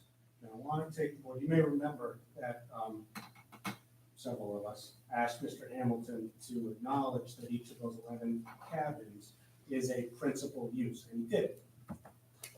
He argued that they were principal residential uses, but not residential dwelling units, but acknowledged that they were principal. Now I'm going to tell you why I asked that question. If you turn to section 5K1 of the ordinance, page 22.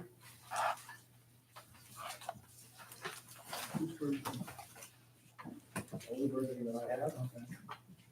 It's under section 5K where it says hotel, motel, hotel, cabins, cottages, specific land uses. it starts for us on page 21. It's 5.1.1. I'm going to just read to you for a second. Cabins and cottages may be considered as commercial uses or accessory commercial uses to a principal residential or commercial use. Cabins and cottages are commercial only under your ordinance. That means that they are not residential by definition. So Mr. Hamilton has acknowledged each cabin is a principal structure. Your ordinance says it's a principal commercial structure, meaning it's not residential.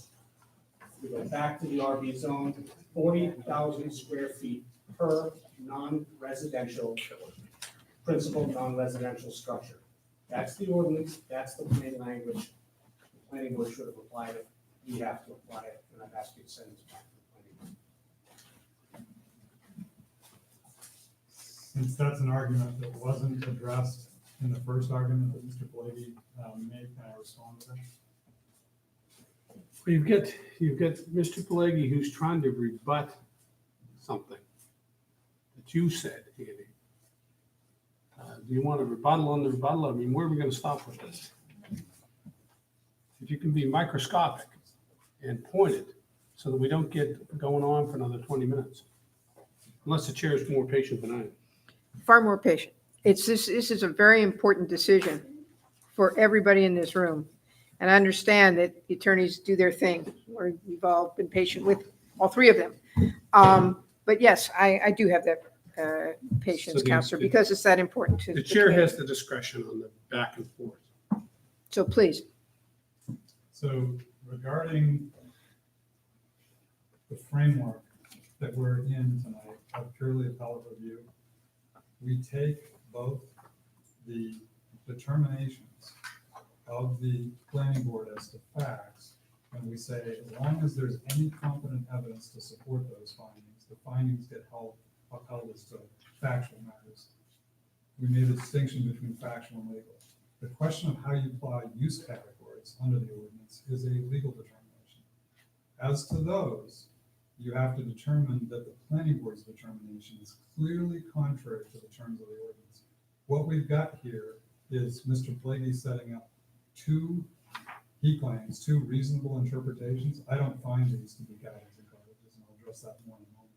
But even if there's an alternate interpretation of the use category that you could give it, that doesn't meet the appellate review standard. It's his burden to say that the planning board's decision and their finding that it was a campsite, which they decided in their minutes of February 2019, that I had cited in the record, I believe it's at or about page 118 of the record. They found that this was campsite development. Campsites are part of campgrounds, this is a campground. We applied for shelters within a campground.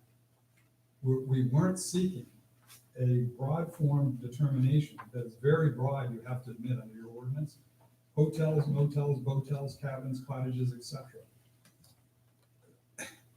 Within the residential B zone, why aren't we going to do anything but a campground?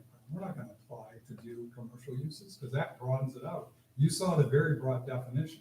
Anything that you can sleep in can be defined under your ordinance. I think it's a somewhat impermissibly vague definition of what you can fit within. You can bring that in. So I think Mr. Plaguey is taking a last shot at this application by saying the planning board had to have found that this was a hotel, motel, botel, cabin, cottage, etc. No, they didn't have to find it. They could have found a more logical approach, which was shelters within a campground. That's what they found. You can even disagree with their determination, but unless you find that their determination was clearly contrary to page 19 of the ordinance, campgrounds, page 19 of 80, have to contain a minimum of 5,000 square feet per campsite of suitable land, which Mr. Johnston had to calculate, had to present the evidence. He did present the evidence. The planning board so found. So what Mr. Plaguey is saying is he wants you to reach a different result than the planning board. He's not saying that their result was clearly contrary to the terms of the ordinance. And that's what you have to find if you want to hold it. thank you. Yes. Okay. John gone? He'll be back. Okay. We may have gotten to the point where we can close the I think so. open Everybody's section chewed the fat. part of the meeting. I want to thank both sides for presenting what they presented and answering our questions. I want to thank those of you who came from the neighborhood. If there's nothing else, I'm going to close the public portion of the appeals board. Madam Chair, a point of order at this point. Yes. Might I suggest that for the elderly amongst us, like myself, that it might be a convenient time for a quick recess? Certainly. Why don't we reconvene 7 o'clock, do it for you? Yeah, Okay. 5 minutes, good. Go by that clock. When it's 7 o'clock, we will reconvene. And please, no discussion. No crosstalk. Yeah, no crosstalk. Or recognize my age. You guys are talking about going on. A lot of stuff. Sex. I really feel, never mind. Right. Oh, if you were inclined to go, the town will pay for our, attendance.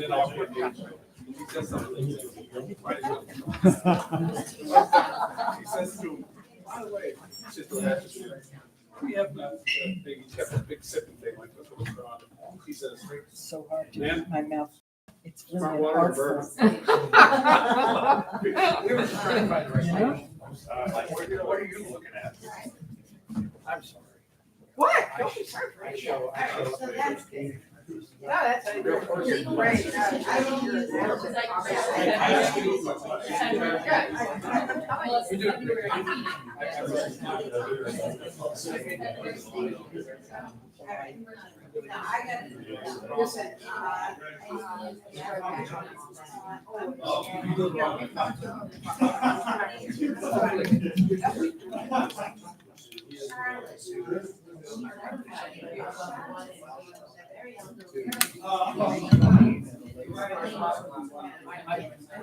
I don't know. I think it would be great if you were.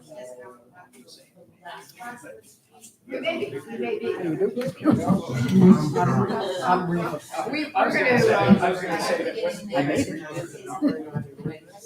And then I realized, oh my God, he's referring to the old. yeah, oh, no, it's very difficult.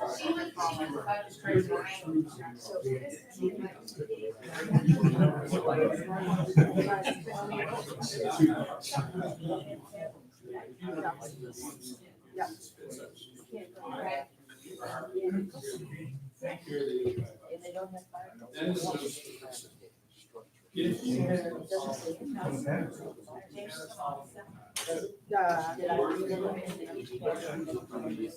We should hold this for our discussion. I don't know.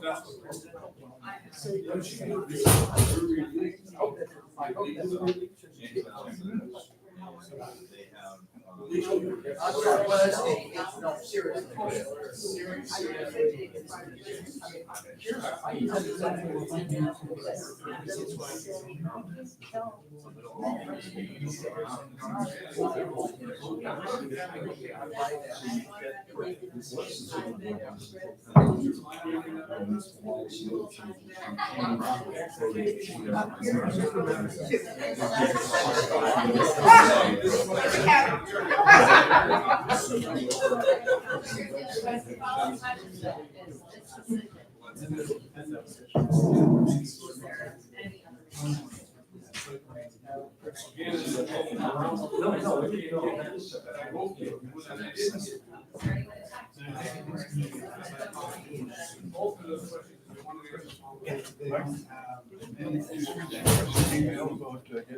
We did talk about it today. Yeah, well, no, what. No, we talked about the email today. No, what I suggest is we'll have her down tomorrow. I'll report back to Chris. I told him, in my opinion, I think they were starting to play really well. Moving ahead, I don't see that there's push. Right, no, and I understand. I feel.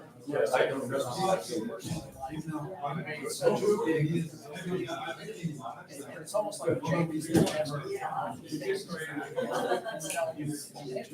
be able to do it. So you get, tell him what he should do and go on. And I'm sorry. Well, in your challenge. There's some of that, I guess. Sorry, guys. Oh, John said it's land use. I have been, that's why I said somebody else was chair. That is why and it's been created by citizens, not only by staff. Sorry. I'd like to reconvene us if I could. You haven't gotten in yet? All right, we need another minute. I think there's one there. There is another Oh. bathroom upstairs. All right. Okay, just, all right, let's give Marcia a chance. No. I can wait until 11.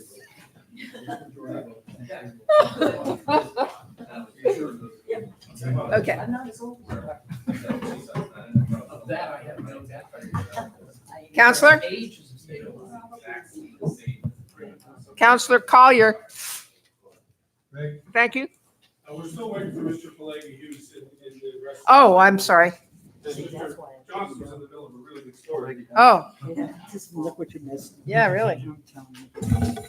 I just want to remind those of you who are still here that we're taking no more comments from the floor, from the public, or from the side. So we are going to go into a conversation as the Board of Appeals. We may have questions for our code enforcement officer and certainly for our attorney, but now it's on us. Please correct me if I'm wrong here, John, but really our charge under this particular jurisdiction or our direction is to deal with what the planning board came up with, to see if they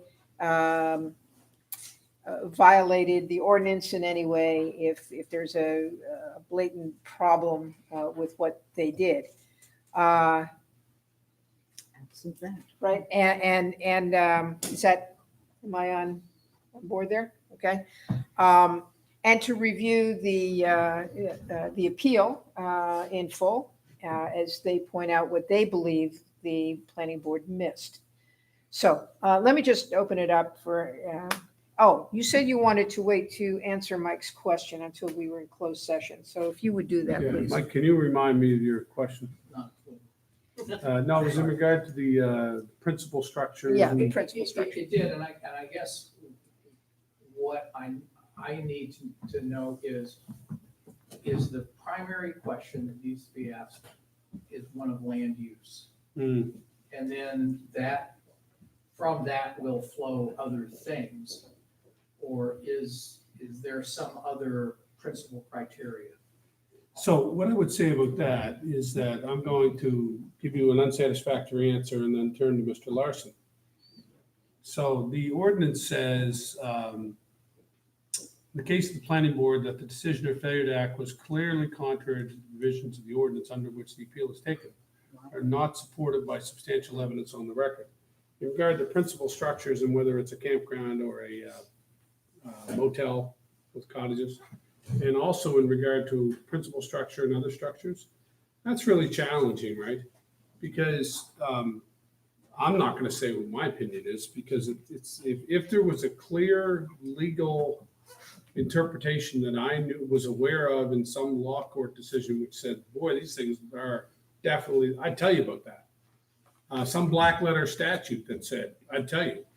But I think what happened, if I read the ordinance correctly, is that the board, the planning board, the record shows that Mr. Young, an attorney, a good real estate attorney himself in 2 states,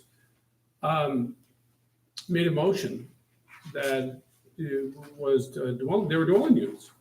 That motion was defeated. It was 2-3. And then he persisted, along with the other attorney on the board, Susan Snyder. These 2 were together, the other 3 members. Now, they decided that it was a campground. And then, for better or worse, whether I agree with Mr. Hamilton's very sophisticated, in the Greek sense of the word, very sophisticated argument about principal uses and the structures, and the campground is the use, and therefore there's nothing accessory. I had a hard time following that. I'm not that bright. But that they bought that too. And what I would say professionally and legally is it's unclear to me. It's ambiguous. And your problem, I think, that you're stuck with was that supported by substantial evidence on the record? Well, they made a decision based on what was before them. Did they have substantial evidence? I don't know. That's up for you to judge. Was it clearly contrary? Is it so obvious to you that, boy, these are lodging This isn't, these are motels and cottages. Is it clear to you on the law, on the ordinance, that you have to have a principal structure, which is X and then a bunch of other ones? And that the board couldn't have found that? That's clearly wrong under the ordinance? I personally think it's all ambiguous and you're getting the board some deference. But now, so that's the unsatisfactory answer.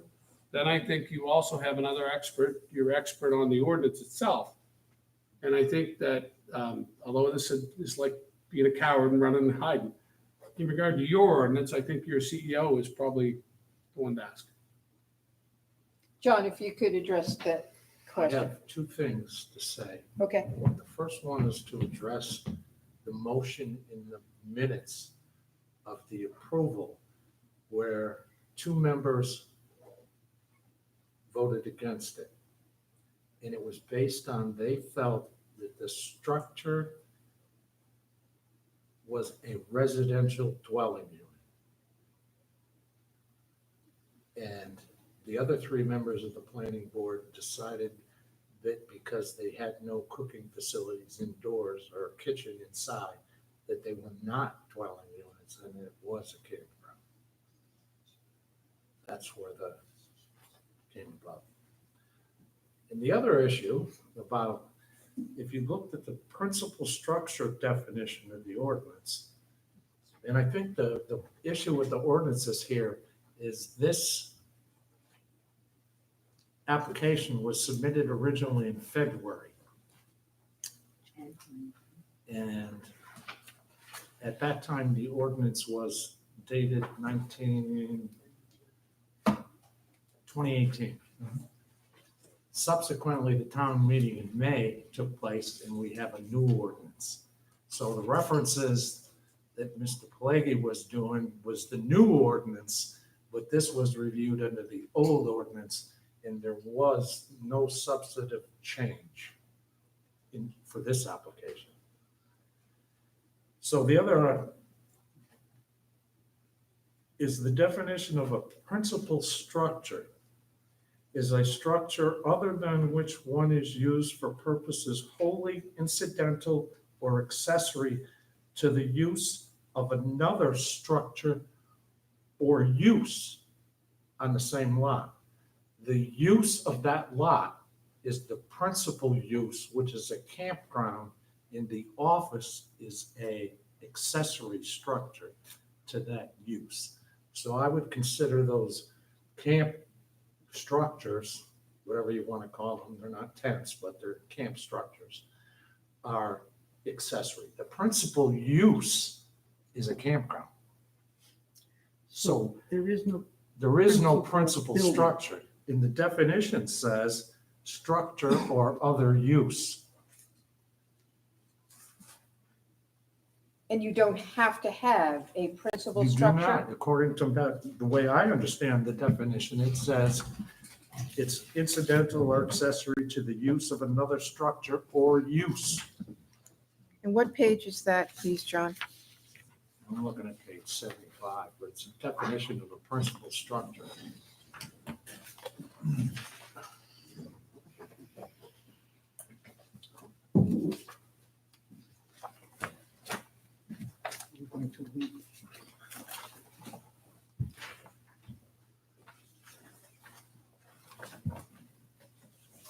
I don't know of anything in the ordinance that says you have to have a principal structure.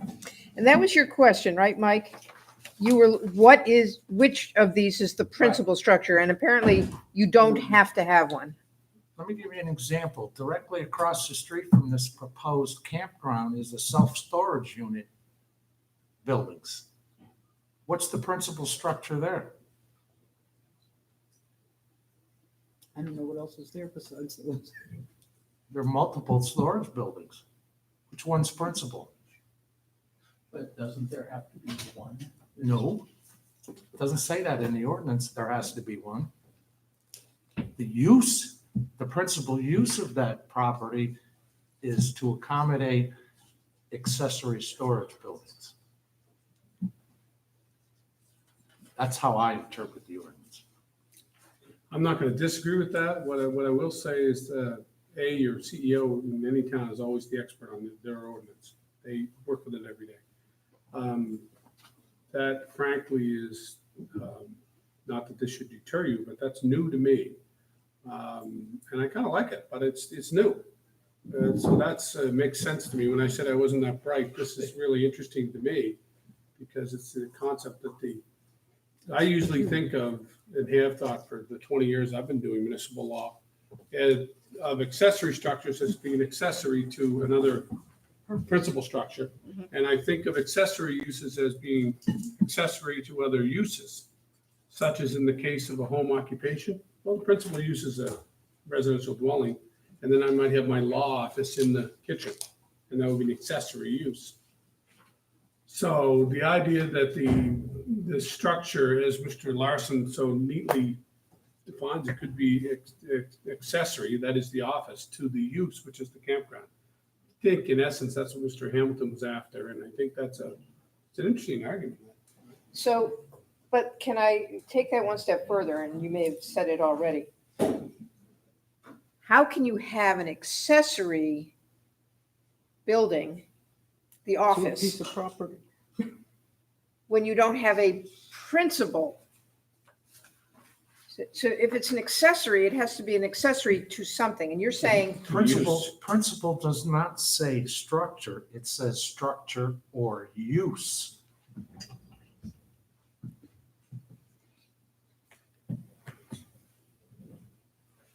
well, there's a definition of principal structure, and then separate, there's principal use, right? If I'm looking at the definitions.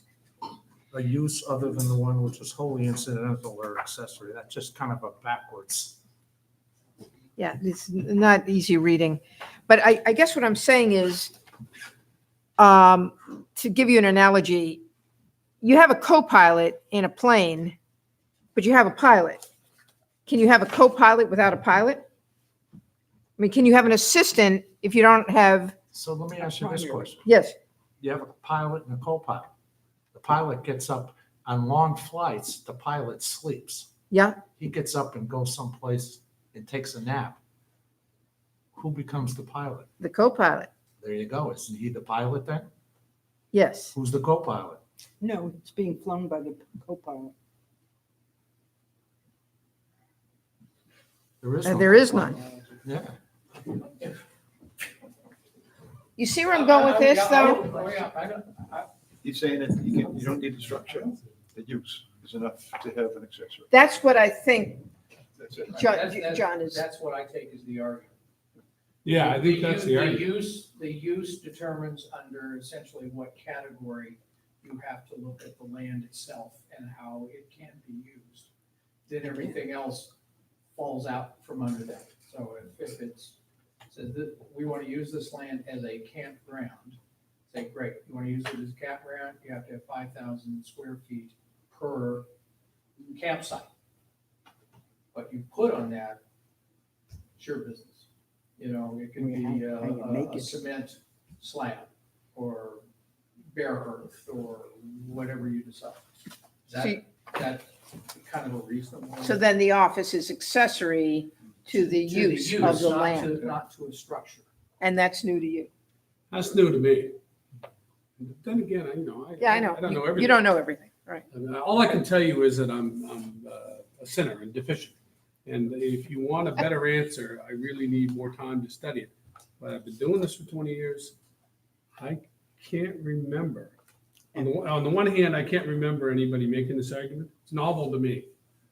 On the other hand, you have to have deference to the planning board, and Our CEO. You're expert, he's your expert on your Is that ordinance. not really the nub? We I think so. find that they were obviously in error. Right, and I think the And reason if I they were think, not obviously in error, then our responsibility is to assume that they were correct. right, and the reason I think that's the nub as well is that the other question, which was equally difficult to parse through, was this business that you were going through about whether it's a bunch of buildings which are a motel with cottages versus a campground. I read that for the last couple of days. I was reading through the materials and I went, yeah, both those look good. I liked Mr. Hamilton's argument when he was talking. I liked Mr. Pelleggi when he was talking. They both seem good. But the fact is that the planning board said that it's campground. And so that's the problem is I think that one gets canceled out because unless you got something hot button clearly contrary to the ordinance. And these are not decided to know. I don't know, not to me. You've got to clearly say, well, they were wrong and this is why they were wrong. I don't know if you can do that. They seem to be, so I think the nub of it is as you're saying. And John, when you reviewed this application and you knew about the office, obviously, and you knew it would be an accessory to the campground, that you had no trouble that there wasn't a principal structure to which the office was an accessory. There was a principal use to which it was an accessory. That's what I was basing everything on, that the use was Was the because of the campground. definition, it says structure or use is the So, principal. in other words, if they had proposed a campground with no buildings, it's 5,000 square feet. Right. Okay, Where's the which- principal which put on- structure? There are no principal structures. Exactly. And then the office would be an accessory use to the use of this land as a campground. So they're there to meet the people who are gonna pitch their tents or pull their campers on it. That sort of thing. I looked at different things in Tremont, and obviously that storage facility is almost across the street. And I'm saying to myself, well, how do you declare which one of these storage buildings is a principal structure? So just to push that a little further, to follow your example, if you had a bunch of tents and they came to you and said, we want to have tents in the campground, we're going to have 17 of them maximum.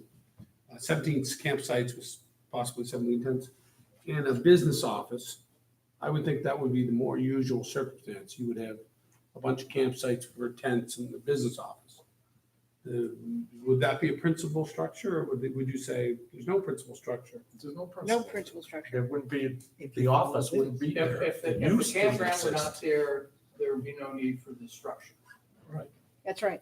Right. If the use did not exist, there would be no need for an office. And now that the use Therefore, it would exists, not be a principal. this is an accessory to that use. I mean, that's. Here's Yeah, another, part of me says that the interpretation, and this is where I'm, actually, I'm not even gonna go there because I can't do that. That's not my job.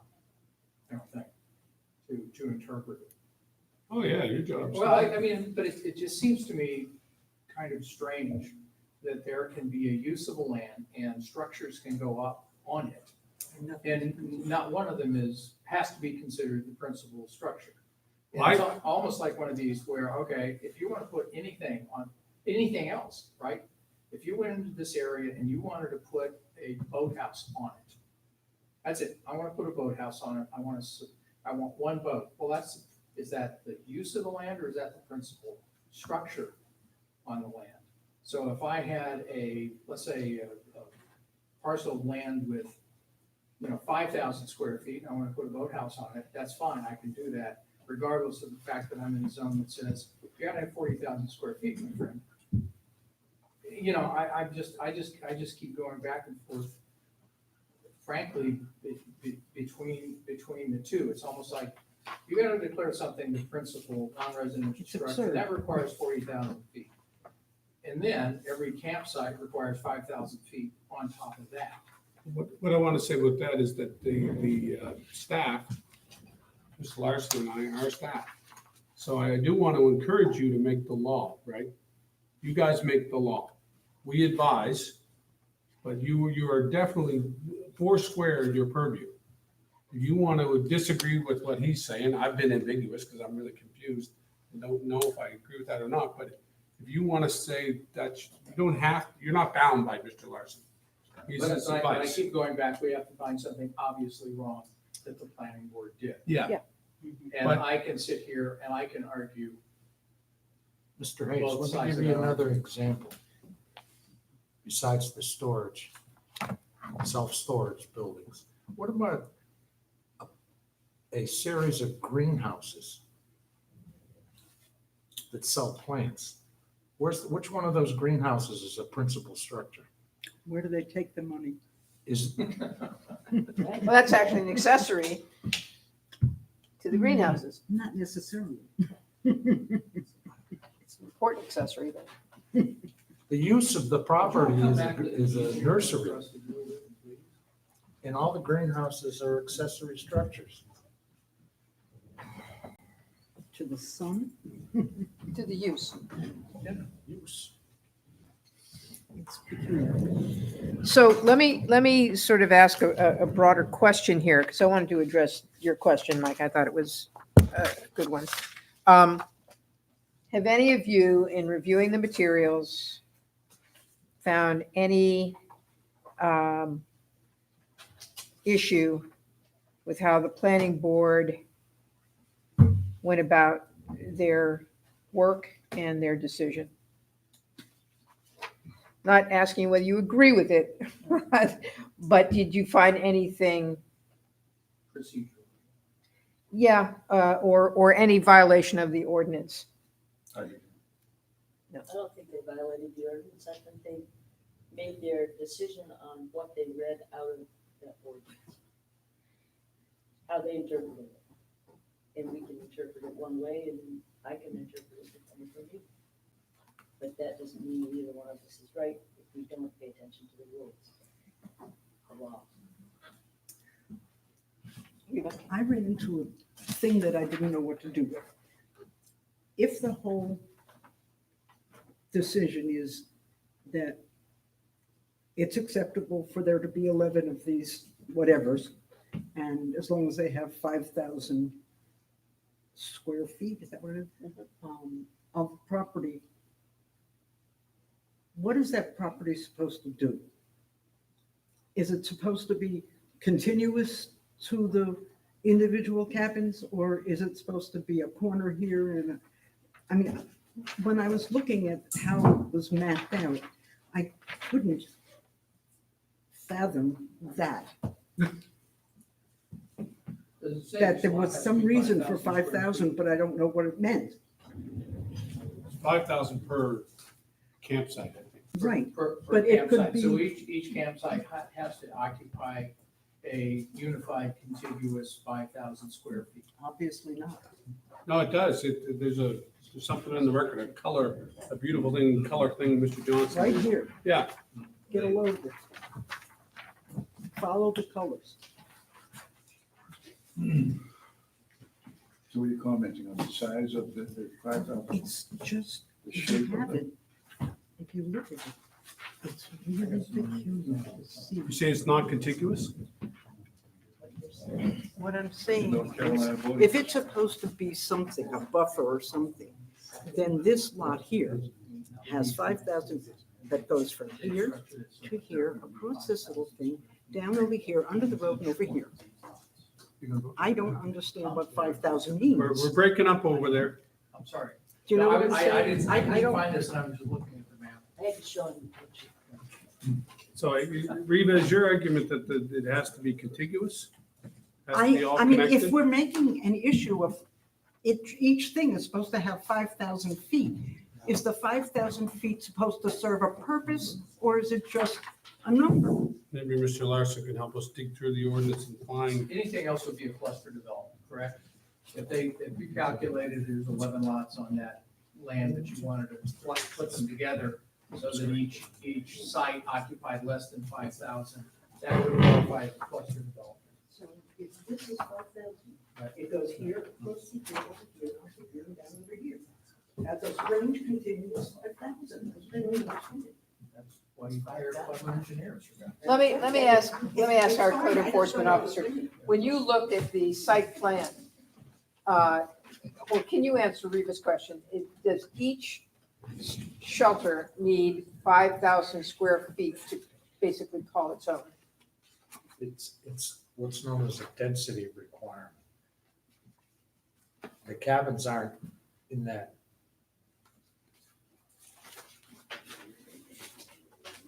They're laid out differently. They wanted to, I mean, you can configure these cabins, but the total land of the lot times 11. Oh, I understand that. I just didn't know if that was a capricious number that served no purpose. It's in the except- ordinance. Oh, yeah, 5,000 I is in know. there, okay. It's an ordinance, I know that. But I Where have it to came assume from? that it had a purpose. Density. to have some space. Okay. But it's not contiguous. No. It's under, Article 5, campgrounds. What page are you on? Well, I'm It's using interesting. Andy's record here, his binder. Oh. And in that, it's 19 of 158. Okay. And it's pretty Yeah. clear. Campgrounds, 5.4.1. Yeah. Campground shall contain a minimum of 5,000 square feet of suitable land, not including roads and driveways for each site, land supporting wetland, vegetation, and land below the normal high water line of a water body shall not be included in calculating land area per site. So it doesn't have any more contiguous. Yeah, it's not required to be contiguous. You just have to be good at puzzles. That's why I hired with Greg. I guess that's the. So John determined, or the map determined that there were, what was it, 59,000 square feet. Of So available land to be able to meet that requirement. bingo, and it doesn't have to be contiguous or make sense for that matter. Fine. The ordinance had said 5,000 square feet in a square configuration would be something. That'd be different. but It doesn't- says suitable land, but it doesn't define suitable land. But Except that it the way shouldn't this be is set up, wetlands or this. Each campsite contains its own 5,000 square feet. Yes. There's no overlap. Other than that, they would have had to come for a cluster, I would assume a cluster development, because they would have certain areas set aside and they would put the Well, in campsites closer together. In my And we opinion, would- the cluster then the 5,000 development would- refers to residential dwelling units. All right. The planning board looked at that and they determined it wasn't a cluster, wasn't a mobile home park. Yeah. It wasn't a hotel motel, but it was a campground. And the two dissenting members of the planning board felt that they were dwelling units.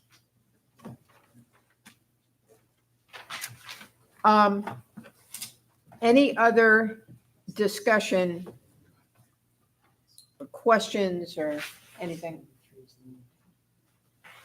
Any other questions? If not, I will entertain a motion. I move that we deny the appeal for Hopkins Acadia Wilderness Lodge and let the planning board decision stand. Do I have a second? I'll second. Reva? Any other discussion?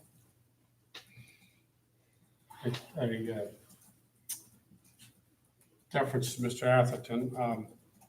Well, there was a You might proposed, want to say something like was in Mr. Larson's proposed. Yeah. What did you do with that? I think it's right here. Anything we lost together?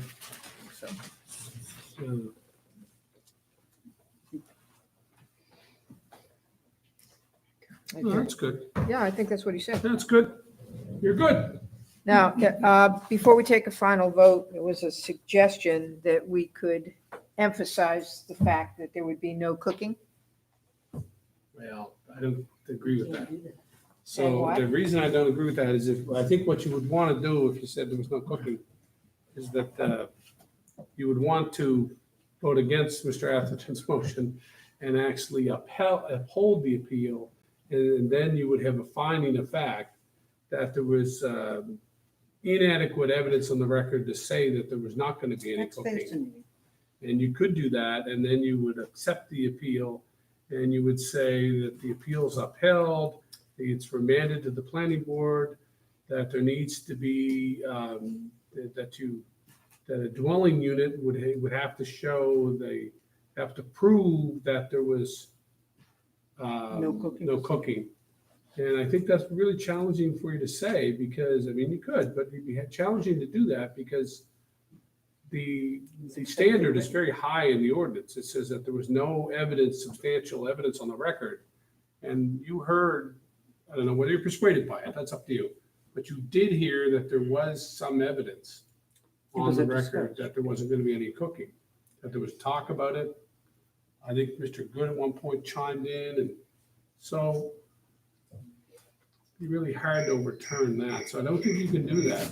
I thought I heard you suggest earlier when we were hearing testimony or the arguments that I thought it was you said we could emphasize that if we so chose. Right, if you upheld the appeal is what I see. So Okay. if you're not going to uphold the appeal, you can't do anything. All you could add, I think, to Mr. Atherton's motion, if anything, would be to say that it's something which really is superfluous, which was that it's not clearly contrary. You could just repeat. It's not clearly contrary to the provisions. The decision was not clearly contrary to the provisions of the ordinance. And the planning board decision was supported by substantial evidence on the record. But that's superfluous because Mr. Atherton's motion presumes that. So we'll let the motion stand then. Yeah, I think it's good. Okay. So all in favor? All opposed? Okay. That's 4-1. I think you should say the appeal is denied. The appeal is denied. Understanding the argument and the concern clearly. I'm just going to say, as I've said in other board meetings, that if there's any room for conversation that might make this a happier situation, I'm not speaking for the board, but I would certainly encourage the parties to talk, see if maybe a reduced amount, whatever. But we did not find that the planning board violated anything in the ordinance. So, thank you very much, and I appreciate it. Wait, I'm sorry. Oh, There is on the agenda, an opportunity for you to set the date for the next meeting so that you can just finalize these minutes that I've been drafting. okay, that would be So- great. Findings of fact. I regret to inform you that I am requested that you meet one more time. Absolutely. For a few minutes, just to finalize these minutes. How is, what is tonight? Thursday. Could we do another Thursday night, folks? What date is that? 25.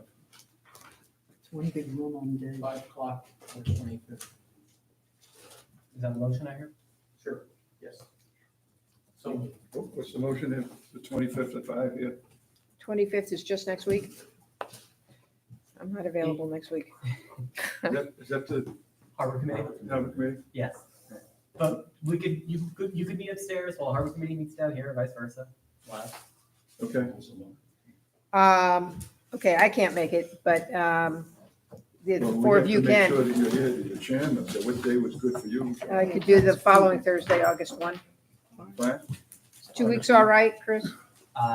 If I don't know if we want to go through, if our attorney wants us to go through the rigmarole, but there has been a motion made. It has not been I seconded. withdraw my motion. Withdrawn. Beautiful. We'll make a new motion to go August what? August 1st, 5 o'clock here. Second.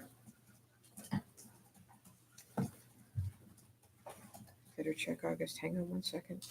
Okay. Any discussion? It'd be 2 weeks from tonight, 5 o'clock. All in favor? Okay. May we adjourn now, Chris? As long as you make a motion. The motion was made and seconded and made by, I made the motion and Mike second. Thank you. and it was unanimous. Okay, No, it wasn't. I no? don't know what I'm doing 2 weeks from now. No, not that. The motion to adjourn. Oh. You want to adjourn, don't you? Yeah. A motion to adjourn, okay. We know where you're losing. Yeah, I know you know where I was. Anybody opposed to adjourning? I didn't think so. Thank you. So, 1/3 of you. What's that? You decided to Right? be satisfied. I know. The way life is. You agreed to be quiet. I was as quiet as I could be. Uh, You know, the challenge, Feeling that. the challenge is that you want to keep it straight. So No, this was Marcia's. It's a little late, but. You're each board.